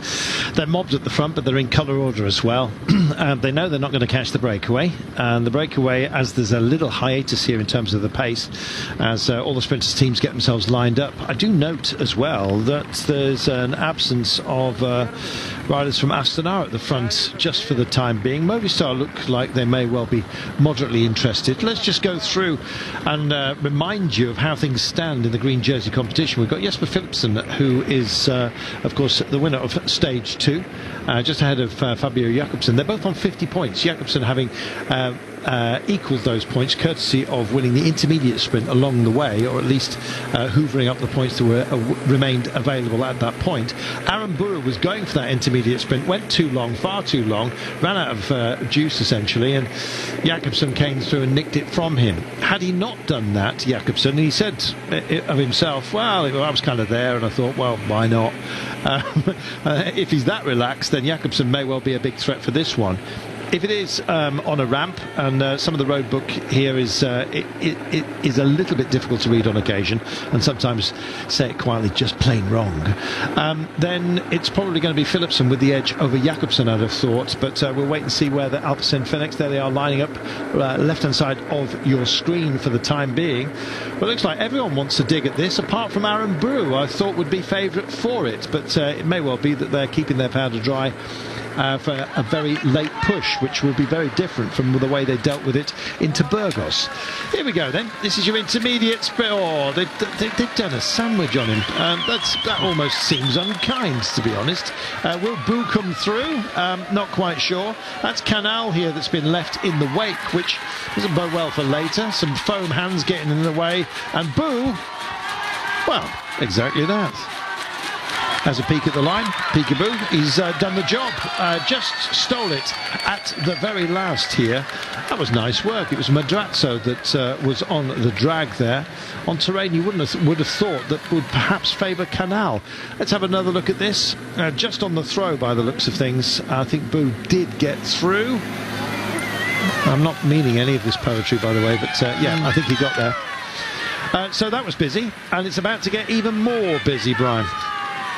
It is, and I think it's a case when you got an intermediate sprint, you never know what's going to happen. Is anybody going to kind of take advantage afterwards? And I think you have to be there. So, the GC riders will just have to watch. We heard from Jakobsen after the sprint the other day. He said, it was cross winds. He just wanted to kind of be there just in case there was some splits, and likewise with the other GC contenders. I've seen it happen in many stages throughout the years that sometimes we have this intermediate sprint, other teams can use it afterwards and try and go on the attack. With the gap being just under a minute and a half, but we're coming up to it now. Yeah, we are. There's how it stands just for the time being, and Philipsen looked like he's gotten very, very long. And Jakobsen also getting involved here, and it looks like it's going to be a party between the pair of them, is it? Anybody else fancy getting involved here? Seneschal, Philipsen. Yeah, Philipsen, Seneschal hoovering up some points here. Looks like, was that Trentin getting involved? Yeah, and Matthews. Matthews as well. I think, Magnus, that's probably a little preview for the finale itself. Yeah, I thought it was quite interesting because the lead-out trains were there to do the job, but then the sprinters kind of looked at each other, and then Philipsen realised quite late that no one was actually going for it, and then launched a very short sprint. Okay, he didn't win it, but he picked up second in that sprint, so fifth in overall, should we call it, in the intermediate sprint. In fact, he got the last points available, which were 10 points, and there's a little bit of chit-chat going on here, and it looks like all's fair in love, war and sprinting. Having a laugh about it. I love that. We're taking ourselves a brief commercial break. Good-natured was the sprint, to say the least. But Seneschal it was that went out there to try and deny too many points to Philipsen. Jakobsen not contending it, which is interesting. Let's see how we get at the end of today, shall we? It'll settle yourselves back down time, I think. We might see the gap go back up to around about 2 minutes. We shall see.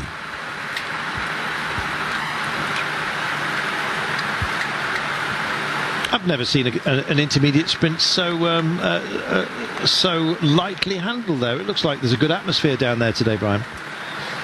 Well, they wanted to be there. They wanted to kind of take some points, but interesting there that Seneschal was just kind of sent out there to take as many points away as possible, which makes me think that if Jakobsen rides well today, they want to try and kind of get that green jersey. Philipsen, he was a little bit hesitant. He was kind of looking around. Matthew's still there, but I think it was just a case of what we see in other Grand Tours, that's just taking the points and instead of wasting a lot of energy.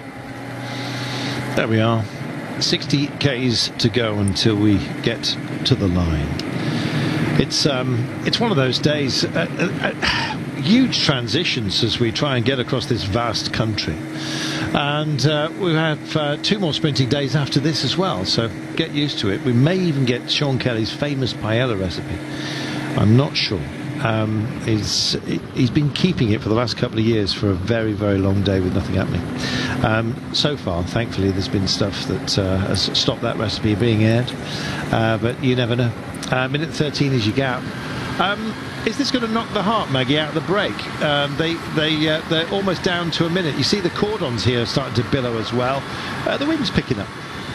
Yeah, it seems to be. But when you're sitting there with 60 kilometres to go and only a minute time gap as a breakaway of 3, it's not giving you an awful lot of encouragement to continue to persevere with the effort and try and stay out there for longer. But we also got to remember that the teams in the breakaway are the smaller Spanish teams, and getting this amount of TV coverage for the smaller teams is a massive thing. So I think they are going to continue with the effort, just to make a point, if nothing else. I have actually seen riders solo in tears at moments like this because they've been told by their team, you've got to stay with it. We're here on invitation, and if you sit up now, then we're going to be in serious trouble with the organisers. Sometimes it can be a bit of a curse, Magnus. Yeah, it can. Well, it definitely can be. But I mean, when you're out there, and you've already committed to it. So, it's only when. On certain occasions when you get brought back, if you get brought back early, then you can slot back into the peloton, recover a bit, and then give your team a hand for in the final 5-10 kilometres to get them to where they need to be.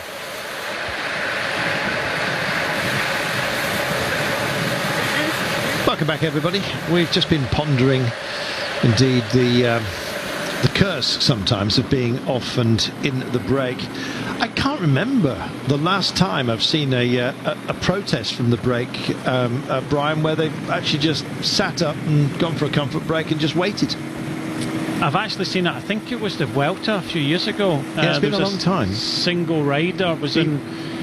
I think he carried on but was crying. Yes, he was so tired. He wanted to stop, and he did stop, and then he got encouragement and then carried on. That's right, and I think they basically said, look, we'll double the bonus for the combativity award if you carry on. It was almost like they had to bribe the poor chap.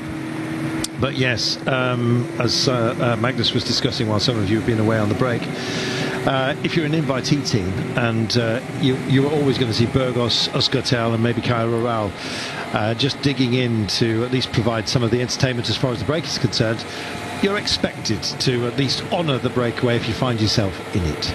Don't forget, if you'd like to join some of the polling, we'll just have a reminder of how the predictor is for today. I'm actually beginning to believe in this predictor. Aramburu today, I think, is the main choice. There we are. And in fact, 3 for Aramburu. Only Jens Vogt has decided that it's going to be Michael Matthews. He could be right as well.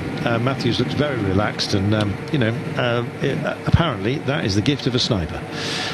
Just soft hands, I guess you might say. So let's wait and see, indeed, if Matthews can hit the target today. Let's have a look at the GCN poll. A reminder, if you go to the GCN app, you can have a wander around and you will find a poll at your disposal. And it seems that Jasper Philipsen is the man with 40% of your vote. Aramburu 11. That's got to change before the end. He's the man. Matthews at 32. Baggioli, that would be nice. Or other. 13% of you think other, not one of those 4. Matthews, Philipsen, Aramburu or Baggioli. If it is going to be an other, except for them, say this quietly, but I think Matteo Trentin today. He was smiling all over his face, wasn't he, at that intermediate sprint, as if to say that was easy. Just watch what I do a little bit later on. He's been leading out Milano in this race, but I think it's the wrong terrain for Milano at the end of the day. It's very peaky. We'll get to that closer to the line, but I think Matteo Trentin doing what he did in Glasgow. Brian remembers it so fondly, and he remembers some good nights in Glasgow as well. Definitely, some good races in Glasgow. We had a wonderful circuit around Glasgow. Okay, sometimes you never had the weather to go with it, but some great performances. Quite often, Brian. Yeah, there's some great performances. In Wales, Geraint Thomas winning, Trentin winning, and it's the riders he beat. But it looks like our experts are thinking this is going to be a tough finish. Looks like our fans think that it's going to be more of a sprint, more Philipsen, and I'm tending to sway to the fans. I think Philipsen definitely has got another opportunity today. Well, he certainly has, but will he take it? I guess we're going to find out. Who's your pick today, Magnus? Michael Matthews. Oh. Brian? You sticking with Philipsen? Yeah, I have to. I think in the breakaway show last night, Maggie went for Matthews, and I was forced my hand into Philipsen, but I think Philipsen definitely is the favourite for today's stage. You usually go teary-eyed on stages like today and go Janse van Rensburg. What's happened? Just not quite there for Janse van Rensburg. I'm hoping it will, and I'm hoping he gets a win soon. It's been a while, but he's always been thereabouts.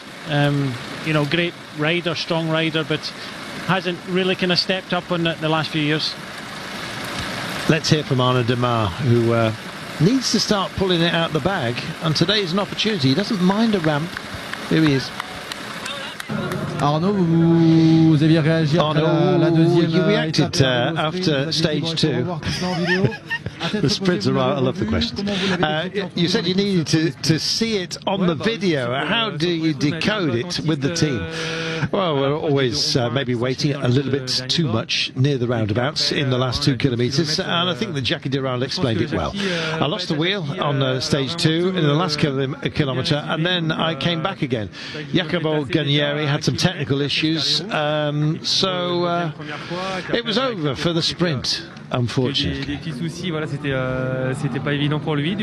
Well, there you are. It was evident from the pictures exactly what happened. Well, today is a new opportunity for the sprinters. It seems a bit difficult on paper, but if you look at it closer, it might suit you. We remember that last year in Wallonia, you won the sprints, and there was a bump. I think it means a lump.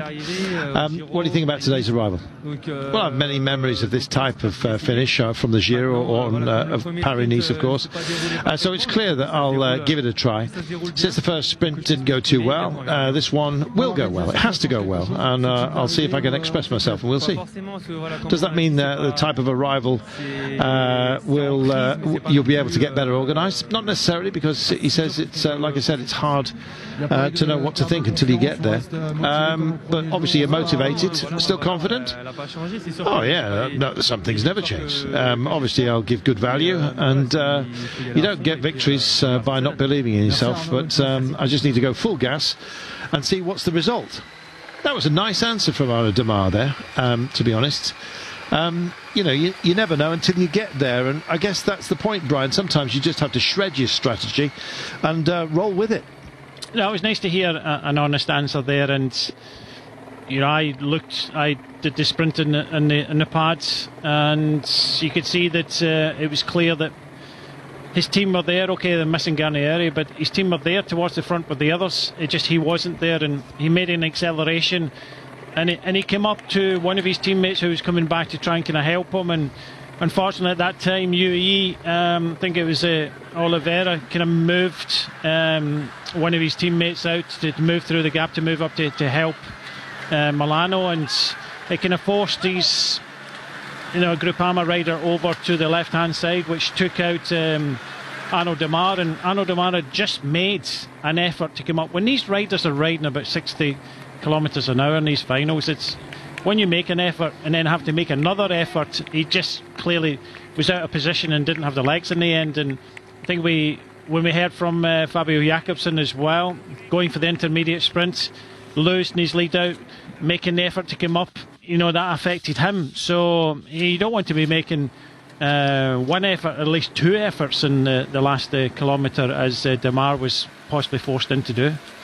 Brian, I totally agree with you. I don't think in these times and at the speed that the riders are going, you can't afford for anything really to go that wrong, and you ending up taking more wind than you were planning on taking. The moment you do that, the sprint is over. You've lost the win, because there's always a rider who gets more or less the perfect run into the finish, and he's the one who's going to have the legs to get the job done then.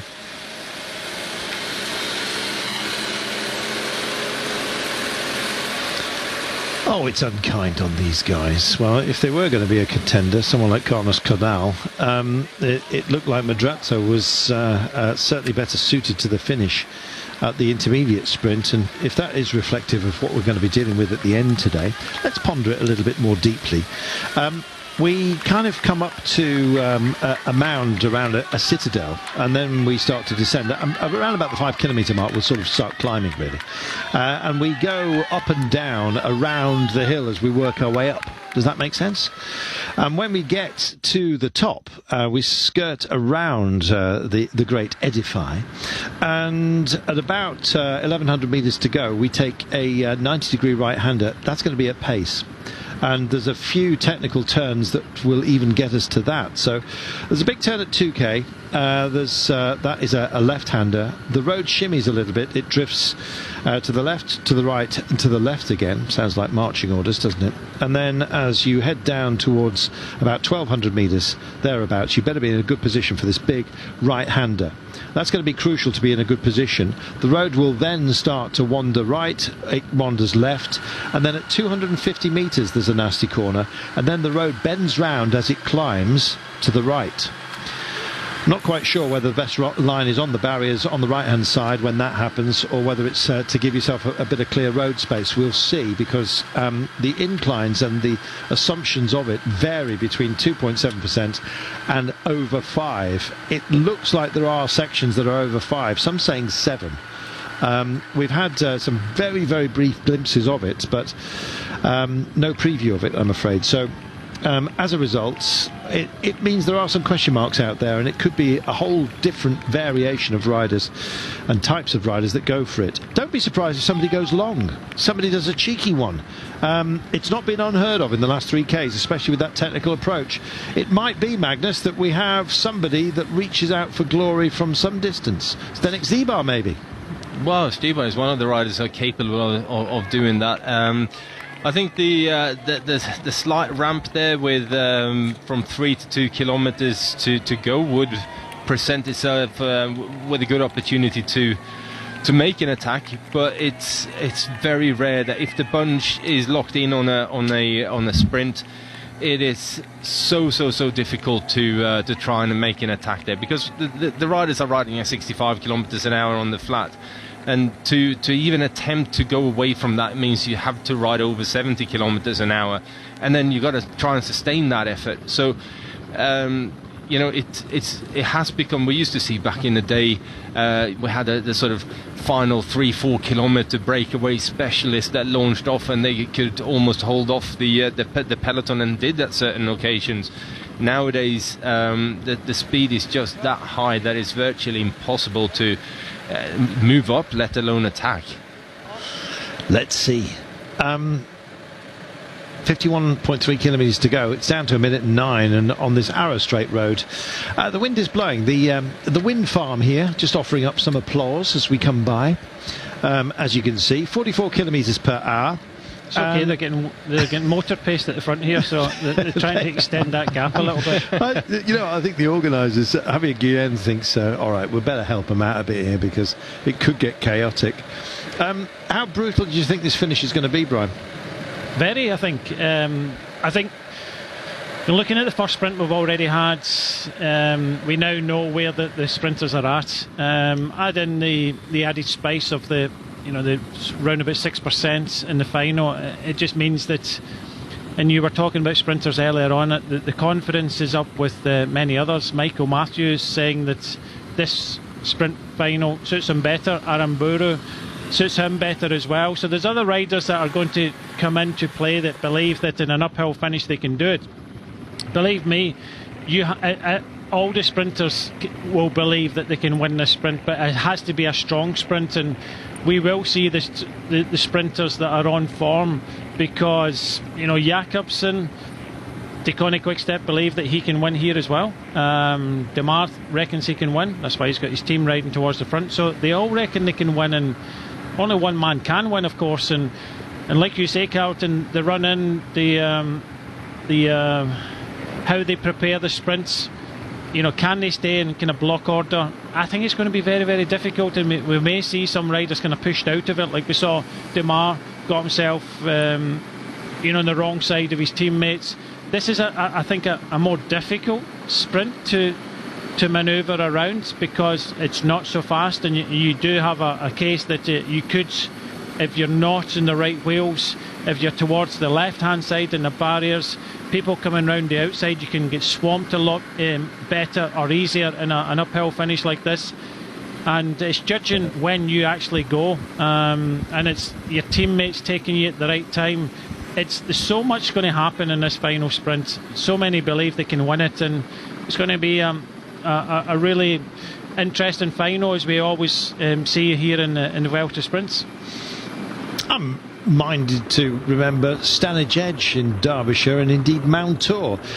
Willits Pass this year, by the way, is the venue for the National Hill Climb. It's been a long time since I was a little kid and went along to watch that. Good luck with that one, Carlton. Have you done Willits Pass? Yeah, I've raced up it many times, but if you ride it, I'll come up and watch. I'll join you. I'll come down. Oh dear. Yeah, you have to watch falling boulders up there as well. It's one of the few places where it actually says beware. That falling rocks warning sign, and you think, oh, surely not. And then I saw it was an Austin Mini with its roof stoved in. Latest victim.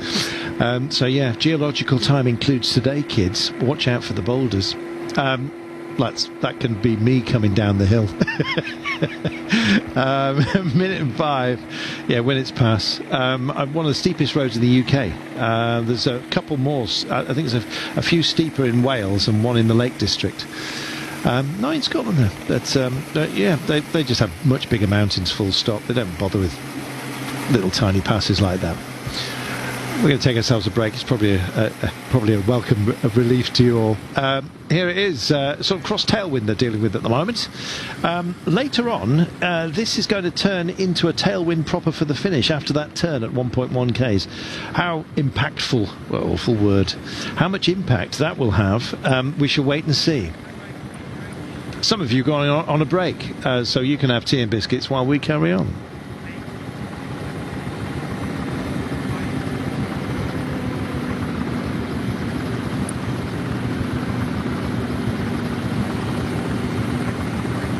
This doesn't look, Magnus, like a whole deal of enthusiasm for catching this breakaway. Look at them. No, I think they're trying to not catch them, obvious, yeah. which in itself is it requires a lot of skill. That does. It's like a slow bicycle race for these guys. Just don't nudge into each other, for goodness sake. Time for the bottles to be handed out. The principal riders, of course, get the non-salty ones from the pocket in the back. What sort of stuff will they be handing out? It's just straight water today, guys.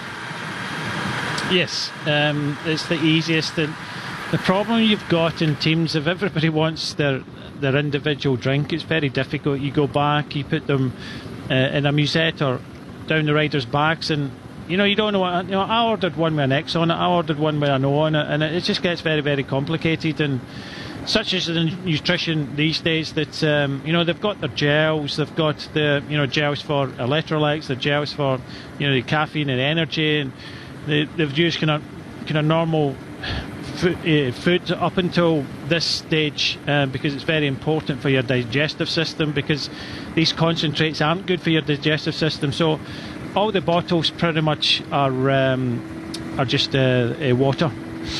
Somebody got in touch on Twitter the other day and was saying that they have difficulty hydrating because they're just not keen on drinking just straight water. I was asking about coconut water. It is a fantastic, actually, hydrator, is coconut water. There's a lot of it at the moment. There's some ethical questions as to the farms that actually produce the drinking nuts, I must say. So make sure it's sustainably farmed, or at least ecologically done. But nonetheless, yeah, that is a good source of an alternative. You don't want to start chucking sodas down your neck. But also, if you are going to design your own electrolytic drinks, then please take care. Don't just start adding salt to drinks and things like that. You'll make yourself very ill. Just as a watchword, there are some recipes out there that you can follow from respected sources, so I'll let you go and have a look at that. But yeah, there's it nothing sounds quite like you've had a go at this yourself, Carlton. I have. It didn't work well. I can tell you. Yes. My mum once sent me to Italy with a pound of salt because she heard it was going to be hot. And I said, this is on a school trip. And I said, Mum, I think they've got salt in Italy. Oh dear, bless her. Now sadly departed. But yeah, she also sent me on a plane once, and I got stopped by customs because I was carrying 6 toilet rolls which he'd slipped in for a school trip. And the customs man said, expecting a rough flight, sir? Was that a common theme that she kept on sending you away? Yeah, it was actually. I know some of you are jealous of that fact. We're in the Villa Los Milagros, Magnus. What do you know? Very little, Carlton, but I'm expecting you're going to educate me on this one. No, thanks for that, though. The tourist guide here is enormous. It's 350 pages, and shuffling through it is difficult.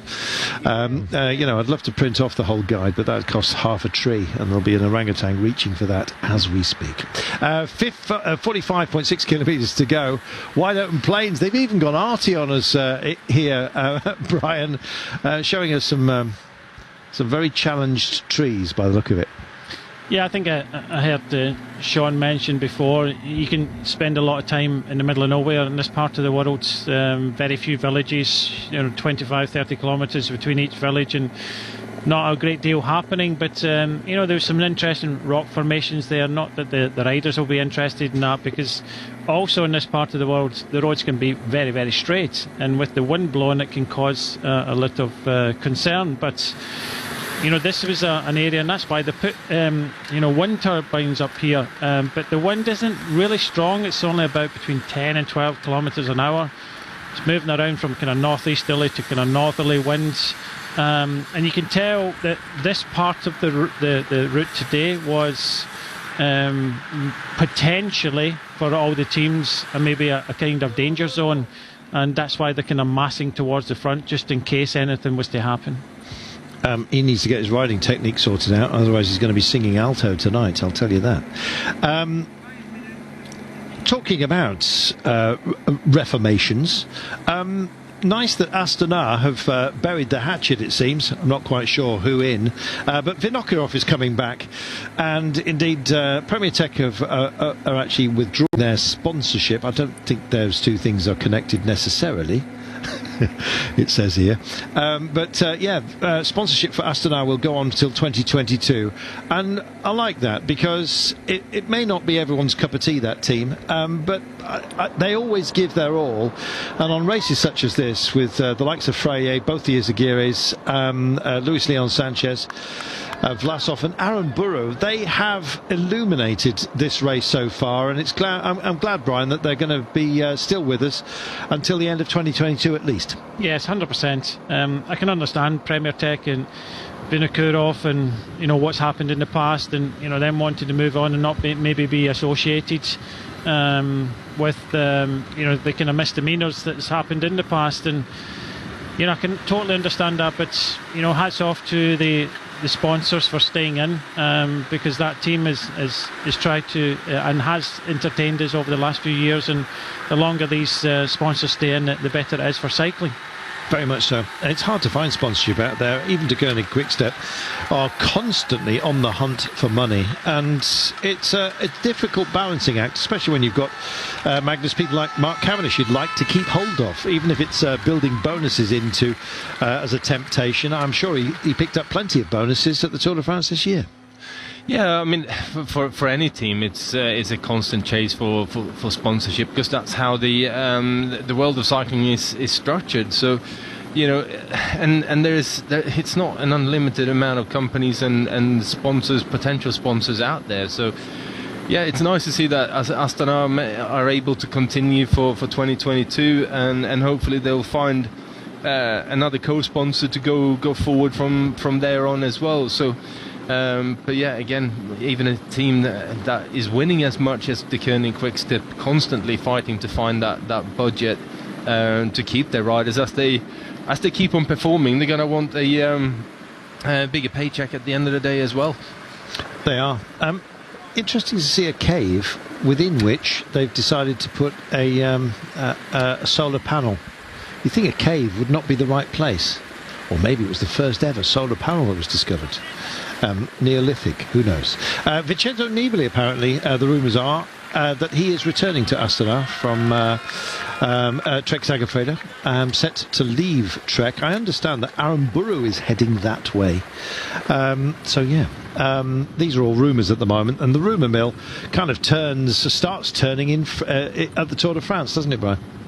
Yeah, it does. And these turbines are turning as well. Iberdrola, they actually own Scottish Power, but they're not blowing not enough to make the peloton, go into the echelons. But that's why they're massing at the front, because looking at it, if the wind was in the right direction, these echelons would form. It is blowing a little bit, but not a great deal of power being shown in the turbines and the peloton at the moment.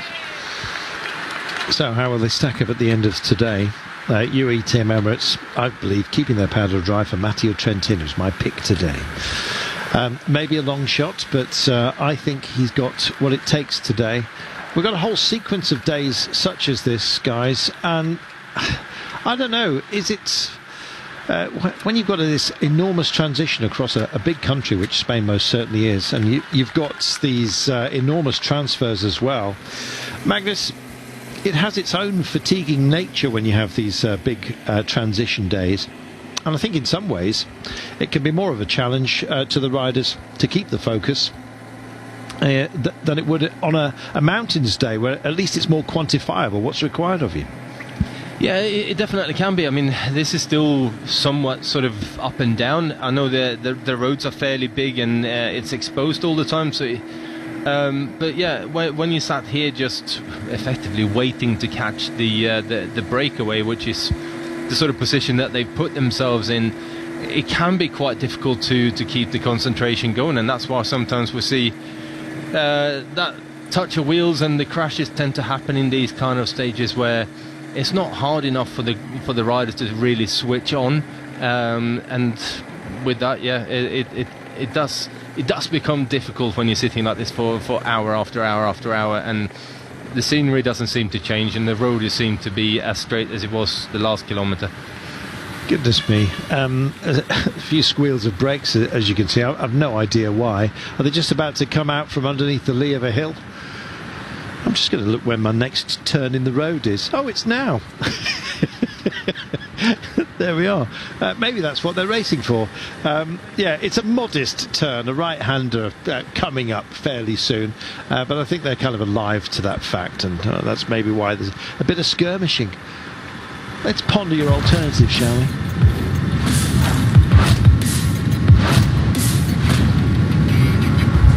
I'm taking a ride through the 130-year history of women's cycling, sharing my personal idols, celebrating the legends and highlighting the forgotten heroines. Incredible women who over the last century have not only won races but changed attitudes and broken boundaries.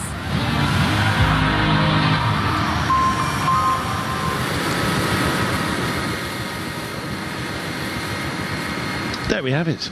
Just one of the features that you can find on GCN. If you go to the app, then you'll find a whole host of films and documentaries that will keep you entertained when the racing goes quiet. The way the season has been bumped and bruised and almost compressed, really. There's an awful lot of racing going on at the moment, and you can keep in touch with the vast majority of it. Some of you are getting very greedy these days, and you know, you've every right to do so. We offer you up a feast. There may be a few crumbs missing, but there is more cycling on GCN and the GCN app than anywhere else on planet Earth, so you found your home if you go and have a look at it. Just shy of 40 kilometres to go. It's going to be a blessed relief when today is over. We've got a couple more days of this, so stick with it. 55 seconds the gap now. Do you know, I'm still waiting for this turn in the road like it's the finale here, Brian. Yeah, I think we've taken it. It was just very, very gradual. Oh, I was expecting a big right-hander. What's gone on? 39.6 k's to go. And just hoving in on Fabio Jakobsen. A man, apparently, who said, I'm not going to mess around with intermediate sprints. I'm going to save it for the end, if indeed I believe I've got what it takes at the end. I'm not sure that today will suit him, but he'll go and win it now, Brian. Possibly, and I think it suits all the sprinters today. It has to be a strong sprint, and he's already shown that he's fast enough. And Walloney coming in, he showed a clean pair of wheels to many other decent sprinters, and he took it on from the front. The question was what was his mentality like when we came into the big bunch sprints where he wasn't having the perfect lead out, and I think he answered us the other day that you know, he was able to sprint with the best. Okay, he got himself in a situation, and I think it was no fault of his own, because it was, I'm not going to say strange sprints, but you don't often see sprints in the middle of the road. Normally you pick the left or the right, but for some reason UAE decided to go down the middle of the road, which meant that there was options left and right. And the left option was the best option for Philipsen, because he was side by side, and Jakobsen came round and he had to contend with Michael Matthews as well, kind of pushed him round. So his trajectory to the line was longer than the trajectory of Philipsen, and I think that showed that he still kind of switched on, because sometimes when you have a really nasty accident like he did, it was always very difficult when you get riders in front of you and the bumping and barging instead of, you know, the armchair ride to the finish. And he's going to have to do that yet again today, and I think he will be there, because he certainly looks fast enough. The question is, Carlton, is he strong enough? That's the thing, because you've got to be a strong sprint in this one. There's the Plaza del Toros. It looks like the bull is going to give a lecture later on because there's some chairs stacked out here. Let's hope that that's all that the poor creature has to put up with a little bit later on. As we say goodbye to one beast, Magnus Baxter will be with you in your good company at the end of today. He is going to be part of our post-race show on GCN, so you can enjoy Maggie's thoughts about how the rest of the day is going to pan out. These guys kicking some dust up for the time being. That's not going to go down too well by those at the back of the peloton, but gives you a view of just how quickly these guys are motoring. They're out running and out gunning those who are around them at the moment. There you are. Well, I say of sports cars, if it looks fast, they probably are going fast. These guys look like they're going fast, but they're not, Brian. Yeah, well, they'll probably not get the horsepower that the cyclists have, but you know, they're clicking along at a reasonable rate of knots. They are. So we'll be hearing from Magnus a little bit later on. Are you on the sofa with Magnus later, Brian? Yeah, I have to squeeze in. It's it's not a big sofa, and Maggie's on it, so I just need to squeeze on in the end. He can always sit on his knee like a ventriloquist dummy. I don't know how good he is at doing that. I think it's try later. Something to tune into and enjoy. We'll have Sean Kelly with you in just a few moments' time. He's just plugging in to the seat that Maggie has just left. Maggie traditionally sort of lies down when he commentates. I'm not joking. So Sean's got to readjust the seat in a few moments' time. Jean Bou done some work today.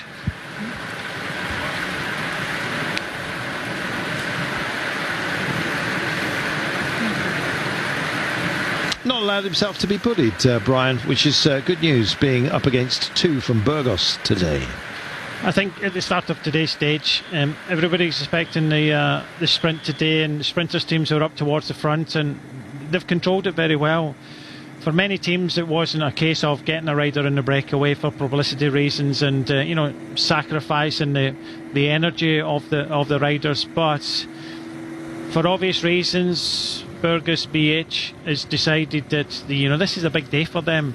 You mentioned Madrazo maybe suited to more of the kind of lumpier terrain. Maybe why did they send them out there? Well, sometimes these things happen, and teams will send a couple of riders in the breakaway to get the kind of maximum publicity, because, let's be honest, and it's important for these teams, these kind of smaller Spanish teams, to get that publicity. And Canal, the youngest rider in the race, nice to see him up the road making a name for himself. Boo for Euskaltel Euskadi. We will see them throughout the race. They will be aggressive. They will get in the breakaways.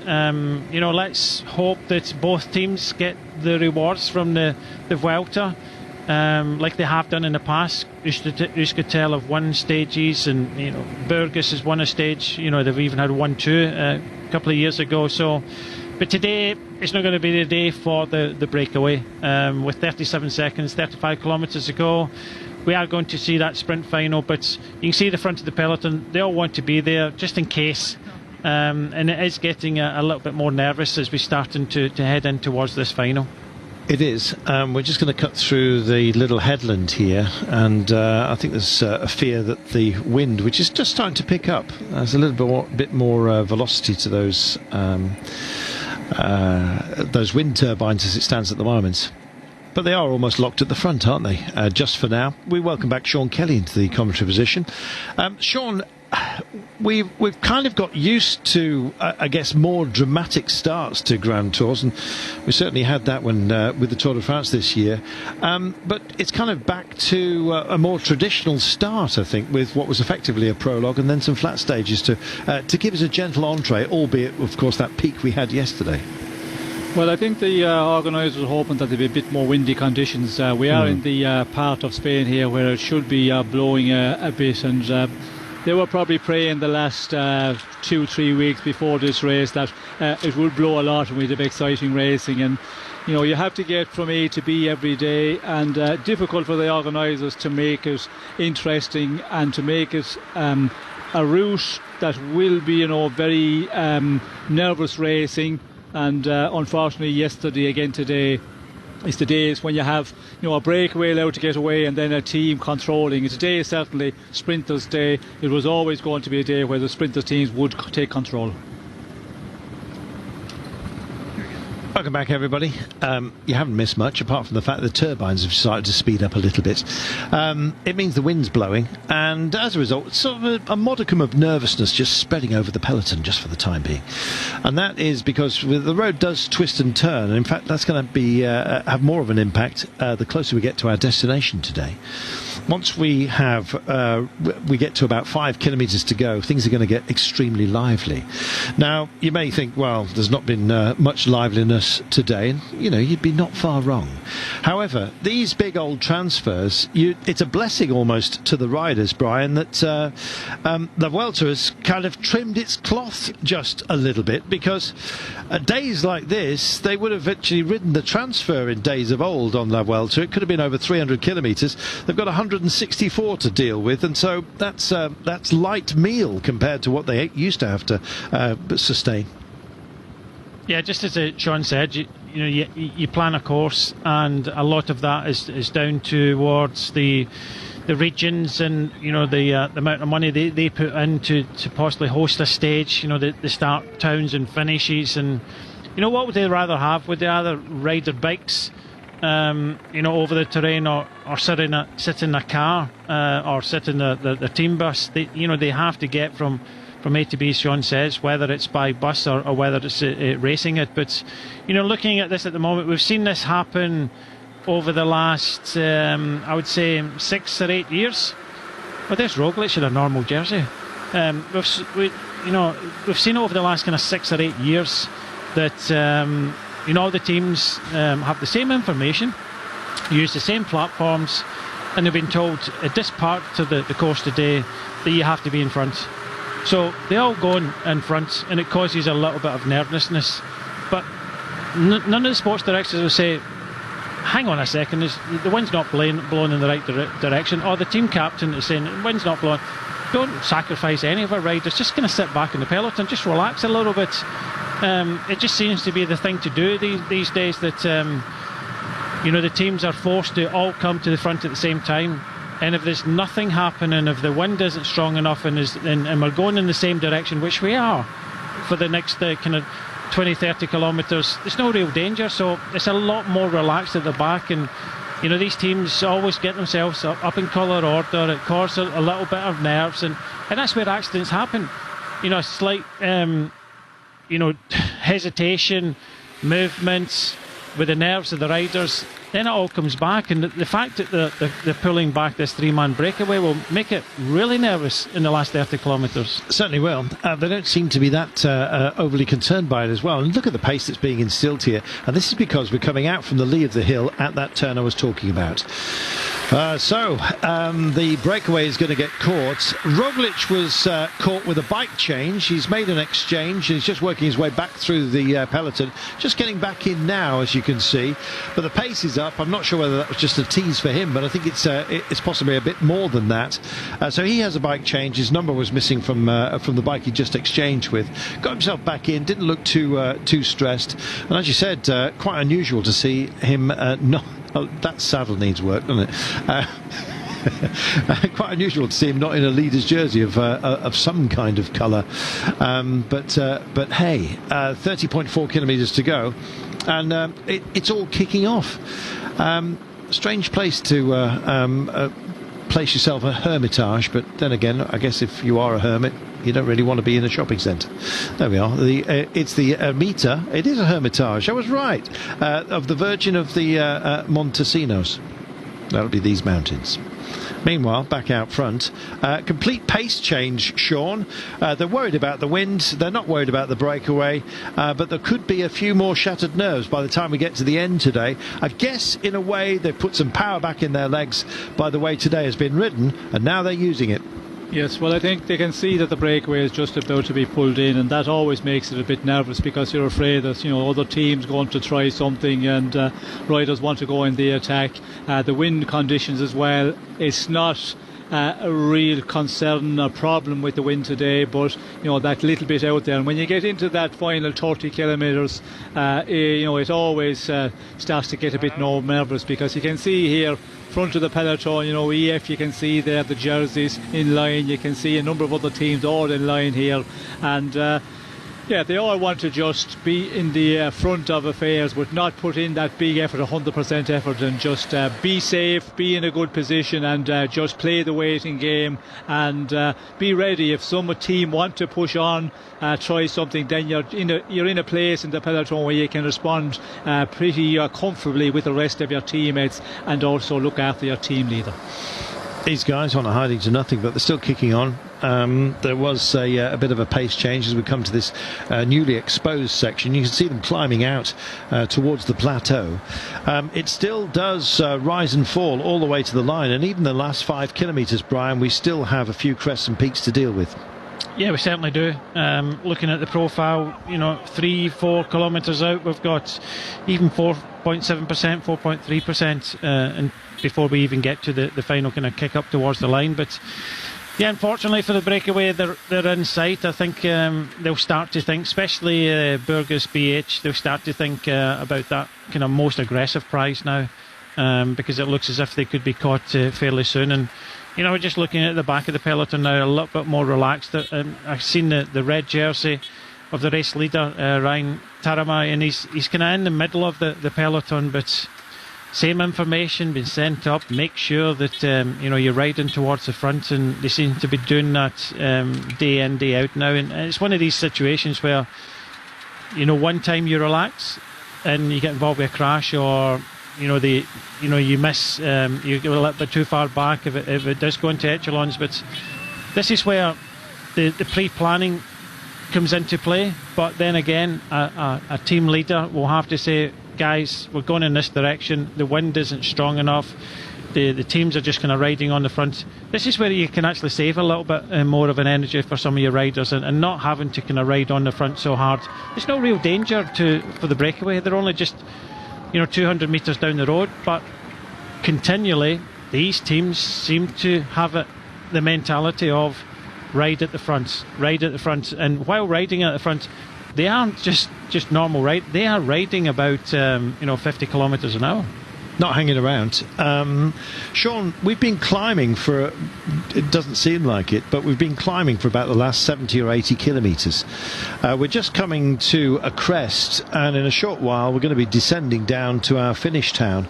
In fact, it'll be downhill, kind of false descent really, you might say. It's not going to be immediately recognised from the air, but you can see these guys, they're just coming round to the peak. It's almost displayed there by the road sign, but it'll be a downhill run to our finish town, of which we roll through and then take on the EMolina de Aragón. We go through Rio de Gallo, and then we pick up towards the edge of the town. So we come into it, skirt around it, and then go up. So a bit of respite for them, I think.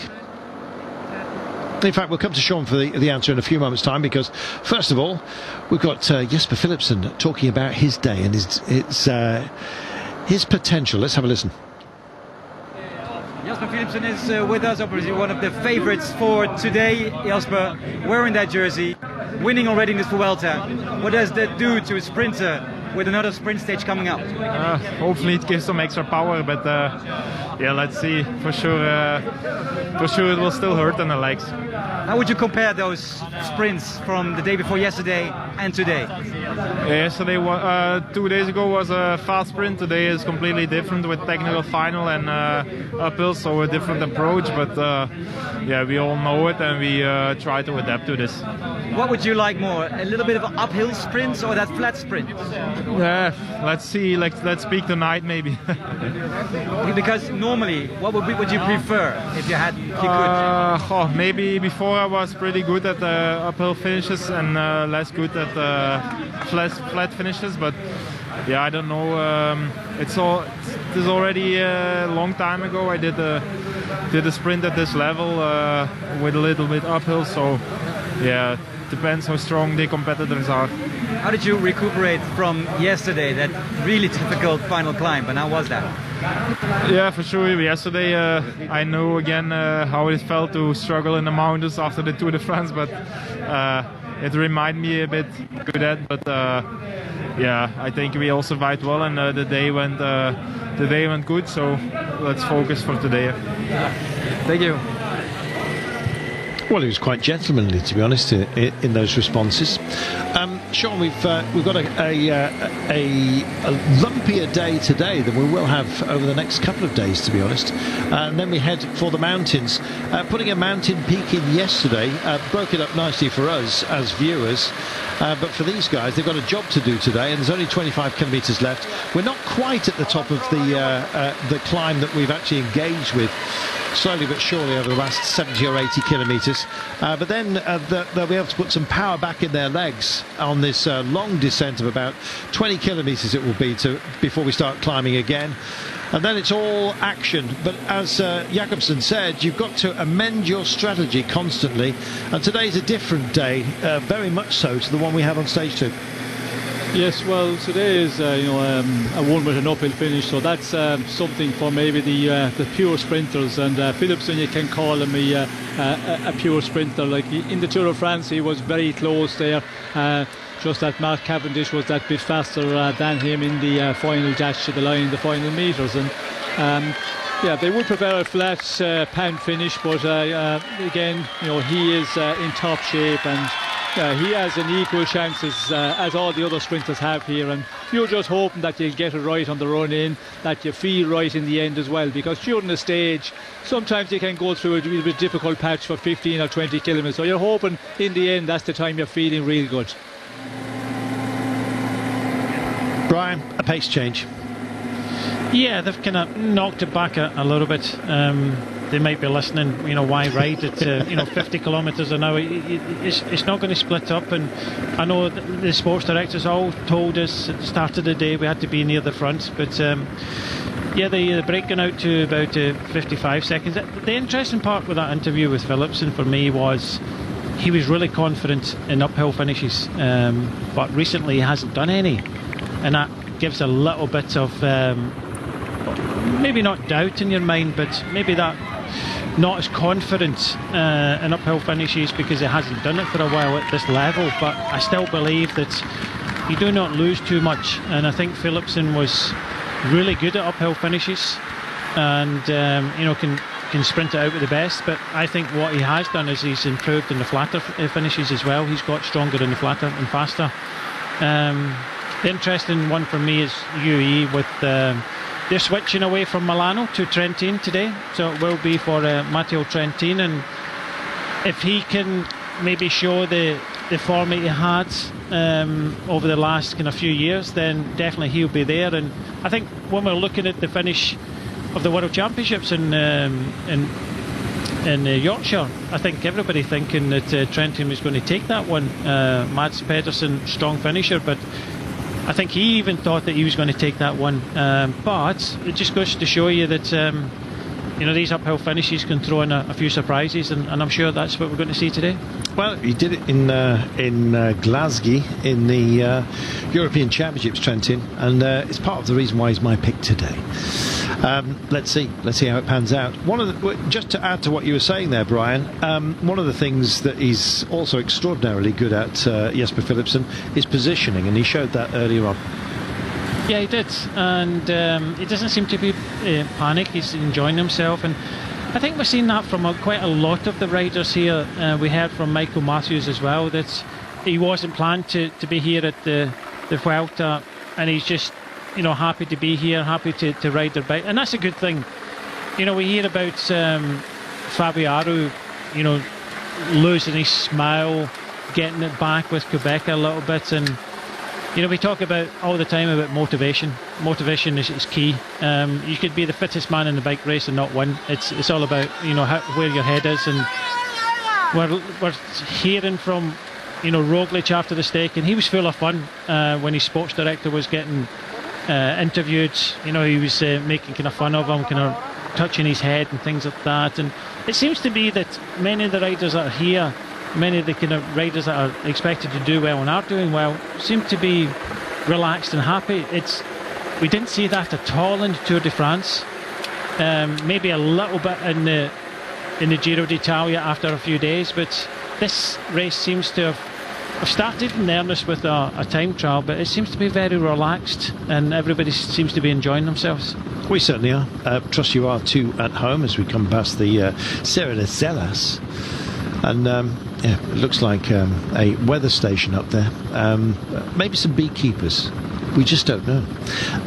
Sean, there is a nice atmosphere about it, but it's going to get warlike in a short while. Are you sticking with your pick today? Did I have a pick? I think you did. I'm not forgetting. I thought you said Pidcock. I think you went Philipson. Yes. I may be guessing. Philipson. Yes. Was my pick. Yeah, I think the Vuelta, you can see there that it's not anything like the Tour of France, and it's always been the case going back 20, 30 plus years. You go to those races, and the Tour was always that little bit more tension there before the kick-off, during the stages, you know, the morning before the starts and that. And the other races, it was a bit more relaxed, but it doesn't mean the racing is any easier when you get out there. You know, they just race full on, and yeah, it's very, very competitive. But the riders also, you know, they can change quickly. When you're there before the start in the morning, you can put on the big face, the good face, sorry, and you know, be happy when the interviews, and you know, out in the race then it's fully concentration, 100%, and you know, watch what's happening there. And the minute the race is over, it's amazing the way you can just cross the line, you say, when it goes well. You just a big deep sign, you're through the day and things have went well, but then you're relaxed again, you're ready to do interviews and put on the good face once again. 20 kilometres, somebody's going to be smiling in a short while. There'll be plenty of disappointments as well. I think there's a big variation of riders that can actually win today. It's not really an undiluted appraisal of the quick men. It's a bit more than that. You're going to have to really have your combativity head on to get through today. I think Arnaud Démare really wants to prove something. You talk about mentality. It's very much to the fore of our concern as far as elite sports people are concerned these days. They take an awful lot of pressure, and none more so, I don't think anyway, than sprinters, because their entire team has to work for them all day, and then they have a very, very narrow window to perform. And if you get it wrong or get it right, it's a whole weight of expectation that can be dashed or indeed praise lavished upon you. It's an unfair magnifying glass sometimes, Brian, that's put on sprinters, but it's a role they choose. Yes, it's one of these situations that it is a bit of a pressure cooker situation for the sprinters, because at the end of today's stage, you know, we're looking at a sprint finish and there can only be one winner, that everybody else is a loser. And you know, for a sprinter, that's hard to bear sometimes, especially when you put your team on the front. Like yesterday we were talking that you know, the GC group, as long as you finished in the GC group, everybody was happy. It wasn't about beating Roglic or beating any others. As long as you never kind of lost time, you finished in that GC group, then you're happy. This is a total different situation for sprinters. Like you say, they ride in the peloton, they're told, and throughout most of their career, that they get told that they can't race until the last 200 metres. They have to kind of sit in the bunch the whole time. They don't get that freedom. They are allowed to kind of race it. And when they're young, all these riders just enjoy racing their bike and doing all these things. But the further up the ladder you get, especially as a sprinter, you're told, team's going to ride for you, ride in the bunch, look after yourself, and you will be judged in the last 200 metres of today's stage. Exactly. It's hard. Very, very hard. And well, not that hard really. I think if you look at the sprinters and you look at the GC men, a sprinter's role is probably a bit easier. As Brian said, you're in the oven there, or whatever he called it, you know, for the final couple of 100 metres really, and you sit in. I know you have to fight a lot to stay there, but that's something they can do very, very naturally. So yeah, the sprinters, and they get rest, they get easy days as well. If you look at yesterday, the sprinters, they all came in, you know, 15 plus minutes down, and that was in the final. So you get an easy day. Where a GC man, you're in the oven for, you know, 10 kilometre climbs 3 or 4 times during the day. So a GC man, it's a lot more pressure over a longer period during the stages. I love the way Sean just says, nah. Sean will have no truck with any kind of sympathy for sprinters. He's sustained it himself, and they can just get on with it. Well, that's your job, and I love that about you. You're in a team there. The team is built around you, and there's the expectation of you. And if you're a sprinter or if you're a GC man, whatever the case may be, that's what you choose to do. And you have that role before the season, and the team is built around you for many races, build-up races, and then you come to the important ones. You've got to be able to take that pressure on the chin. You have, and as Sean Kelly did, of course, magnificently throughout his entire stellar career, which is why it's a delight to have him here. So it is that we gird ourselves for our finale. Brian, we'll bid you a fond farewell. Any last thoughts on today? Is it just a good luck, everybody? Yeah, I think today's final will bring more riders into play, like you've said, Carlton. It gives others the opportunity. The riders that aren't as fast as possibly the fastest sprinters that are here, so I think there'll be more riders confident they can deliver a result today, and that's what will make this final a really exciting one. Thank you, Brian. Yeah, we'll be hearing more from Brian a little bit later. Those of you watching on GCN, he'll be part of our post-race discussion, and enjoy that programme on the breakaway. 15.8 kilometres from home, and look at the pace. Those teams that mean business, Sean, they're already displaying, and no surprise, Alpecin here for Jesper Philipsen. We have, of course, Arnaud Démare as well, hoping to make amends for what was a lacklustre performance. Criticism raining down on him, some would say unfairly, after that performance into Burgos. This a different kettle of fish. Démare doesn't mind a ramp either, Sean. He'll be up there. Yes, well, he doesn't mind the ramps, and he's able to do that. The question is, as I asked earlier, is he in the big shape that he would like to be? We will see that today. If he gets a good lead out, gets into a nice position, then we'll see how fast he is against some of the real fast men. And you can see there the way they're riding in the peloton now. It's a rapid pace, but we can see Groupama. They have a number of riders here riding at a huge pace here. Sometimes you say to yourself, why do they have to ride so fast? Because these three out front are just dangling out there. You have to kind of think and wait for until the very final, keep your men a little bit more fresh and not to commit with too many men, because when you see that, a lot of the time a team that really drive in the front from that 15 kilometres out, they're having difficulty to keep up there in the final kilometres, and that's where it's majorly important for the sprinter that you can have two, minimum 3-4. It's better to look after your sprinter and just position him and lead out a sprint if you can. If not, just drop him off on the tailcoat of the other sprinters. But when you ride 15 kilometres out at a very, very high rate, difficult to keep your manpower and your men together. This is handshakes all round for the breakaway. They've ridden together. Hard to pick a combativity award out of the three of them. We'll lead that to the judging panel. 13.6 kilometres to go, and so this is the rush into town, and there will be a hell of a pace about this one today. You can be sure of that. Groupama Francis de Jeux are there. They have Genietz, Luxembourg champion, just part of that drive train. Here comes UAE Team Emirates. This will be for Trentin today, not for Milano. He's on stellar form. We know that he can take some ramps. He's done it before in the European Championships. They want a piece of today's cake.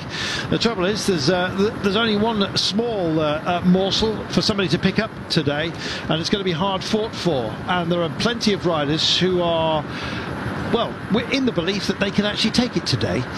Not just for the fast men, pure and undiluted. You'll see Jakobsen, he's being guided up at the moment. Seneschal did a good job for him on the intermediate sprint for trying to deny at least some points drifting elsewhere. Alex Aramburu will be in the frame. He missed out on the intermediate sprint, but Jesper Philipsen did not. He picked up 10 points to solidify his ownership of the green jersey, which he wears with pride for Alpecin-Fenix. One of his teammates is here for you on your screen. Likewise, Groupama Francis de Jeux want to have a big approach. The way they're approaching it, though, suggests to me it's going to be a tight train, not one of the longer ones that you might have seen on a wider boulevard. So Démare with maybe one, perhaps two riders in front of him just after the turn before the Flamme Rouge. We'll see. Let's describe the approach to you, shall we, because time is running out. On the run in here, we will start to climb around about the 5 kilometre mark. start, the road wavers, it rises and falls, but we are climbing throughout, would you believe. There is a tip down, if you will, around about the 3 kilometre mark, and then from 2k's out it really does start to pick up. It gets some testy sections, including the very last 500 metres. We'll talk you through the turns when we get there, but the turns of concern, the first major one for me is about 2.3 kilometres out. It's a long right-hander, but you better be in a good position at that point.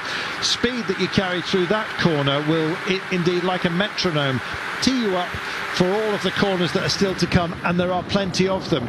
Get one corner wrong, Sean, you're going to be out of position and it'll all be over. Get them all right and you're in a happy place. Yes, well, that's what you're hoping for, that you get this dream running and you get all the corners right and you get into the position where you like to be at that, 300-400 metres. Then you just wait and you stay in the wheel if you're in another sprinter's wheel, if that's what you're doing, or with your teammates, you hold off and then you really kick it in the the final 400 metres if you have teammates around you. But as you say, Carlton, if you get it wrong, you have to try and correct it. You have to make an effort. That's where you can pay dearly. And the rate those guys go in the final, if you have to move up 10 or 15 riders, unless you have teammates around you, that really kills the legs for the final sprint of that 200 metres before the line. De Koning getting themselves in position. This is for Fabio Jakobsen. Seneschal will be part of the lead out, so will Skibar potentially, and Bert van Lerberger, who's been brilliant for them. Alpecin-Fenix with a green jersey on their shoulders of Jasper Philipsen. Modelo and Krieger, I think, will be his main driving forces in the last couple of corners. There's plenty of others who would like to play the game. Aramburu will more or less go solo. He'll be hoboing on other people's trains if he possibly can. The man from Aston, our Premier Tech, in the pale familiar light blue. Jordi Meus today. I think it probably will be Meus with Martin Lass for Bora leading him in. Don't discount Clement Venturini. He likes a finish such as this. And AG2R Citroën with the pale jerseys and the brown accents. They are quite feisty and have shown that. In fact, they hampered Groupama's they were trying to set up on stage 2. Demar will be hoping and indeed determined that won't happen again. He's got Zinkeldam as his last man. Guernieri will also be involved in the approach. You're seeing Genietz, the Luxembourg champion, just tucked in there on line 2, as you will. It's almost block at the moment, with an interesting as well to see Jakobsen just looking a little bit of nerves. A lot of conversation going on between the pair of them as well. Both he and a couple of his lead-out men, Stybar and Seneschal, getting involved in the conversation. You can see Movistar also looking lively. This might well be for Alejandro Valverde. If it's a peaky end, then he's likely to be there. Possibly would have liked the legs he had 2 or 3 years ago, but Valverde might actually go loud today. Let's see. JJ Lobato, if you're looking for somebody who if you're clock dialing back, then for Uskadi in the bright orange, he's likely to go solo, so watch out for an orange jersey. You can see one implanted. I wouldn't be surprised if indeed that is him. David Kimmelai, I think, is the choice for Israel Startup Nation, not Itmar Einhorn. Kimmelai should get the choice on this kind of terrain, the Italian. Janssen van Rensburg would have to go long if he was going to deny anyone for Team Quebecer. We have Milano or Trentin. For me, it has to be Trentin, and in fact on social media their team are saying that's precisely how they're going to set up. Michael Matthews, if Trentin's involved, Michael Matthews will definitely be involved, and a few picking him today, the Australian. He's been running very, very quickly. He's displaying absolutely no nerves whatsoever. He's as relaxed as you can be, and when he's like that, he is lethal. As others start to stress out, Matthews often has this sort of zen-like quality about him and comes through delivering the power. So don't be surprised if Australia are cheering tonight for Team Bike Exchange when they come through. Albert Dionese for DSM. Why not? He's been there in the past. He could be there again. Minali for Wanty, bringing yet more cheer to them. I think that's just about it. That's wrapped it up, Sean. But that is an awful lot of options to be played with today. Yes, it is. There's a lot of names in there, but again, I think you have to pick out the real good sprinters here, and I think it's going to be that 6 or 8 riders that will come from the win today. But yeah, they have to get it right, and sometimes we've seen it already in this race. They all want to get a real good position going into the final and hold there until they have to kick off their sprint. And the other sprinters then will be mixing between there, and they're just hoping as well that they can get a dream run in and try and steal the honours. But we can see here just teams on the front keeping the pace as we go through this 7k to go. Yeah, magnificent. Just seeing, I don't know whether it was by Gaudi or indeed Gaudi-S, the man who did Sagrada Familia, obviously also did a hotel. Meanwhile, back down here, dead centre of the road, you can backsy one side of the road or the other, but if you open up the centre, it's going to be filled, and at the moment the people who are filling in, Movistar and De Koenig, but here come Jumbo Visma as well, all very aware, Sean, of this 3 kilometre rule. Nobody wants to get caught out by that. If there is a touch of wheels, and we're so compact here, wouldn't be surprised if we get that even on a straight road. Yes, well, that's always a concern to get to the 3 kilometre mark, but then when you get to that point, of course, you have to continue on. If there's a crash inside the 3 kilometres, then if you're behind that, you get slowed down, you get the same time as the group you're in.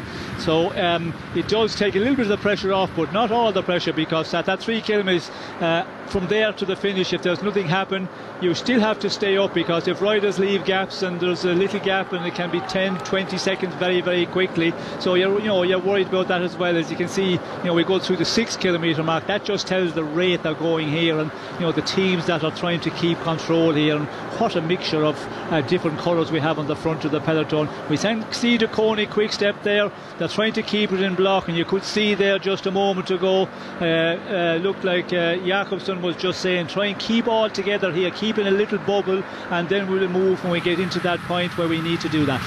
And that point is going to be around about the 3 kilometre mark, so 2k's of relatively straight roads before it starts to waver about. Quinn Simmons is the man for Trek Segafredo, Alligart for Cofidis, Venturini will be AG2 or Citroën, and Canal would have been the man, but he's been in the break, and I think he'll probably plumb tuckered out, quite frankly. Let's see how this one pans out. 5 kilometre marker just coming up for you, giving the lie to the graphic here. One of them's right. I think it's probably the graphic. So we're a little bit closer to home than indeed perhaps you believe. So here we are, Caja Rural just setting their stall out. Aberastori will have a good option today. He likes a ramp. He's won at Burgos, don't forget, in a pretty similar finale to the one we've got today. But will it be the men in green and white that have something to cheer about at the end of the day? It's probably a rarity, but it can happen on a day like this, and it's probably his best chance. So don't discount Aberastori for Caja Rural. 4.1 kilometres to go. I think you're right though, Sean, it's going to be the favourites that have a dig today. Demar, Jakobsen, Philipsen probably, with Matthews and Trentin making a nuisance of themselves. Let's wait and see. Big turns to come. There'll be a gentle turn just in about 800 metres time. It's a lazy left-hander, and at the moment everyone is just keeping their powder dry. It will become hellish very, very quickly at this rate. 53 kilometres an hour. They're not hanging around on this approach, Sean. No, and we can see here it's the GC teams who are controlling. Ineos here with Pucci on the front. We can see Van Hooydonk there from the team of Jumbo Visma, and in the meantime, the sprinters teams are just hanging back a little bit and wait with inside it's 3.5 to go. And this is the danger point now. We can see the way it's so packed together all across the road. If anything happened here, well, then there'll be a lot of riders go down, and that is the concern. You can see there Jumbo Visma are trying to keep the pace with the Ineos guys on the front and keep their leaders out of danger. And when you're to the side as well, a little bit safer, because then if something happened, well, you're hopefully at the good side of the road. A little bit of gas coming off there. We're underneath the 3 kilometres to go marker, and so the GC men, a few nerves will ebb as the sprinters flow. JJ Lobato is being brought up here for Euskaltel Euskadi. This bodes well in the Tangerine. You can see that Movistar still fully engaged. This is for Valverde. They've thought about looking after Miguel Angel Lopez and of course Enric Mas, but Valverde will be allowed some fun today for the men with the big white M upon the breast of their blue blue jerseys. Picking it up again is Genietz. He wants to drive into position. He's almost the first man in a situation such as this. They're having to pick it up, look after themselves. Don't be surprised if Jensen van Rensburg tries to go very, very long here. Dimitri Claes will also have some options today, and we've got a man down, and it's the leader. Tara May is on the deck, unfortunately. Oh, well, at least he's sitting up, and that is a blessing, and it's within the last 3 Ks, so he should stay in red tomorrow. 2 kilometres to go, and we haven't really got time to dwell on it. Here it is, big right-hander, compression, as you can see, lots of bumping and bruising, lots of bikes getting out of shape here, and it was almost a reflection of what had gone on in front, and it looked like Miguel Angel Lopez may well have also been hampered here. Well, just about getting round. Oh, a few others. It was Natarov, I beg your pardon, misguided from the helicopter. So a slow run in, I think, for this man. Meanwhile, 1.6 to go. We need to get back to the front, and here it is. It is absolutely frantic, and guess what? Alpecin-Fenix with the green jersey in the safest place out front, and this could be a runaway here. 1,400 metres to go. Now, big turn. This is the one that introduces you to the Flamme Rouge. It says 13. Let's see how accurate that is. He's looking over his shoulder. Arnaud Demar is on his case right now. Also tucked in. This is very good. Magnus Cort is also wants a piece of the action. He's good on ramps. Matthews is also there. Here we are. Flamme Rouge beckons. They go into the dip, and now they start to climb. This is the big pickup. JJ Lobato is bottom of your screen, just trying to come through on the barriers. There's a lot of space out there, and I'm afraid Jakobsen has just been disengaged. He's racing to get back in at the moment. I think it's Seneschal that's just guiding him up. It's Demar's boys that are coming through here, and that looks like Jesper Philipsen in the green jersey has just been boxed out of it for the time being. Demar's in the bird seat. He's going to have to sit on his back wheel here if he's going to get any kind of view of it. The big pickup is now. Here comes your ramp. Demar looks nice and cool just for the time being. It's hotting up behind him though. They all want his wheel. Couple of twists and turns still to become, and they're coming around the outside. Philipsen's just out of position at the moment. Brolly in the way, unfortunately. Oh, well, if you're going to go, then go early, for goodness sake. Matthews is trying to get in position. You can see as well, just doggedly trying to get into position. This is Modulo that's having a dig at the moment. Demar comes through, and here comes Magnus Cort on the ramp. Oh, it's between Modulo and Magnus Cort at the moment. On the throw, Demar's going to get there, is he? Oh, look at that. Jakobsen it was that came through after just being disengaged from his teammates. That was absolutely superb. Left it very, very late. Well, good men will indeed triumph, and Jakobsen there, oh, in the melee, he got through it all, thank goodness, and delivered. My goodness, Sean, that was messy, or was it combative? Maybe it was a bit of both, but what a finale that was. Yeah. Sorry, yes, it was a real, a bit of a messy sprint, but the uphill ones are difficult because to keep the pace real high and, real fast, not allow riders to move up. But, the team's done a good job there. Group Ama did an excellent job for Demar. We could see Alpecin also did a nice job. And, they were in a good position, but we could see there, the man who won it there, Jakobsen, the fastest one, and in that run to the line, it's all about just getting a position, staying in a good position, just hold off and wait for that final run to the line, and just kick when you need to kick. And a lot of space there on the final number of meters as well for a sprinter if you're in a good position and just waiting. And it's all about the power, the strength they had left. And the man from the Kony Quickstep, Jakobsen, he won pretty comfortably there. Oh, well, if it was comfortable for him, it certainly wasn't for me. There was so much going on there. Groupama Francis Lejeune tried to dominate that, and in fact it was looking very good for them. Demar, when the question was asked of him, just didn't quite have the legs. Maybe it was the ramp, I don't know, but he's supposed to be quite comfortable at that. Jesper Philipsen coming close, but it was all down to Fabio Jakobsen in the end. He said that he was going to make sure that he held himself himself back for this, not to be concerned by intermediate sprints. Arnaud Démare runner-up, Magnus Cort Nielsen in third place, we understand. But Fabio Jakobsen, he played it very cool in the white-hot intensity of a sprint finale there. I'm full of admiration for him, Sean. Yes, well, we know where he's coming from after his bad accident in that Tour of Poland last year, and he's been winning, of recent. He's coming well, and we can see here, Démare kicks off.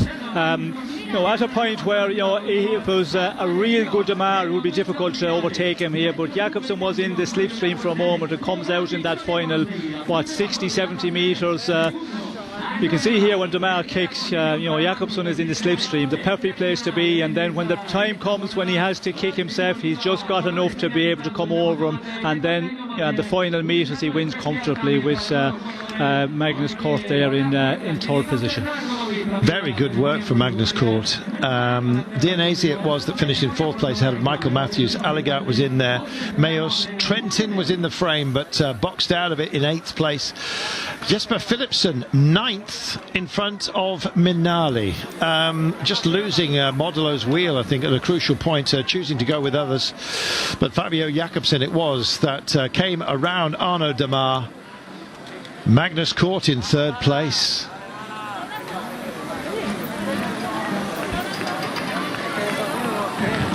I am so pleased for Fabio Jakobsen after all of the victories he carried through Wallonia. None of them will be more important than this one, because that was a brutal finish, and it shows that he has got everything back in place. If there was, doubt is a poison to sprinters, and he showed none there, and that was wonderful. Jakobsen takes it ahead of Démare, Magnus Cort, Dienese and Matthews. He's beaten some big names here, and that will add to his confidence going forward, and that is good for cycling. A man who had the most brutal of accidents picked himself up and has got himself back into winning ways, and in the most startling fashion as well. That was superb. All credit to him, Sean. Yes, well, I think that will be a big relief to him, and as you said, Carlton, he's winning races already in the last number of months, but nothing like the level he's up against here. And when you see like Démare, Philipsen, Matthews, all of those guys beating him, and he beating them in a straight out sprint as well, it was just the sheer power, the speed he had got up there, and when he kicked, you could see that he's back to pretty much to his best. And for him to be able to do that here, it will be a big relief for him from where he's been over the last 12 months. I think so. I think that will have meant an awful lot to him, considering the scenario he found himself in. To have triumphed like that was absolutely outstanding. It's Madrazo who's got the combativity award, Sean. They've already convened their meeting, and they've given it to the man who was in the break today. Yes, well, of course, it's the viewers who vote, and then out of the final three, the top three, let's say, it's the there's a jury here on the race who decide on who gets it. Madrazo, again, as I said earlier on, it's a little bit disappointing to see him out here on a flat stage like that, because he is a rider that should be able to get into the breakaways on the more difficult stages to come.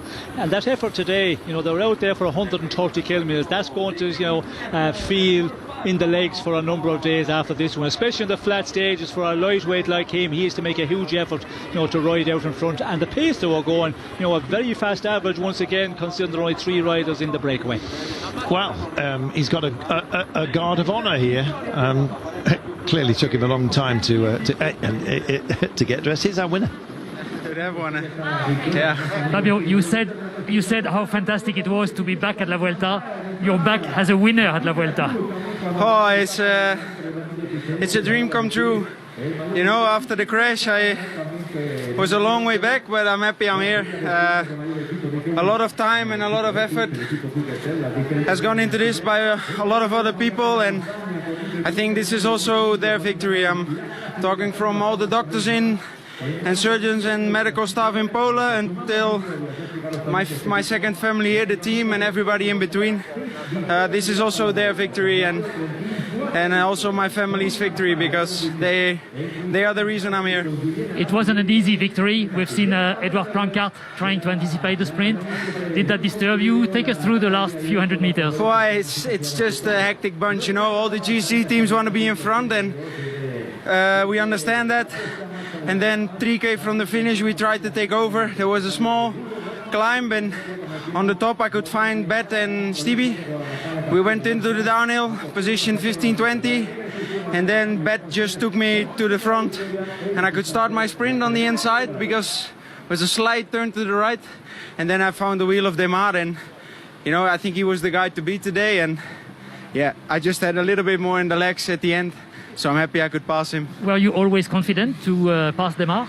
No, yeah, you never know for sure, but we always try, and the team had faith from the beginning, and I'm just happy that I can pay them back in this way, because this is also their victory. Thank you very much. Thank you very much. It is so good to hear Fabio Jakobsen just disseminating what was a fantastic performance there. He's well and truly back, and more than that, he is absolutely back to his best. That was wonderful.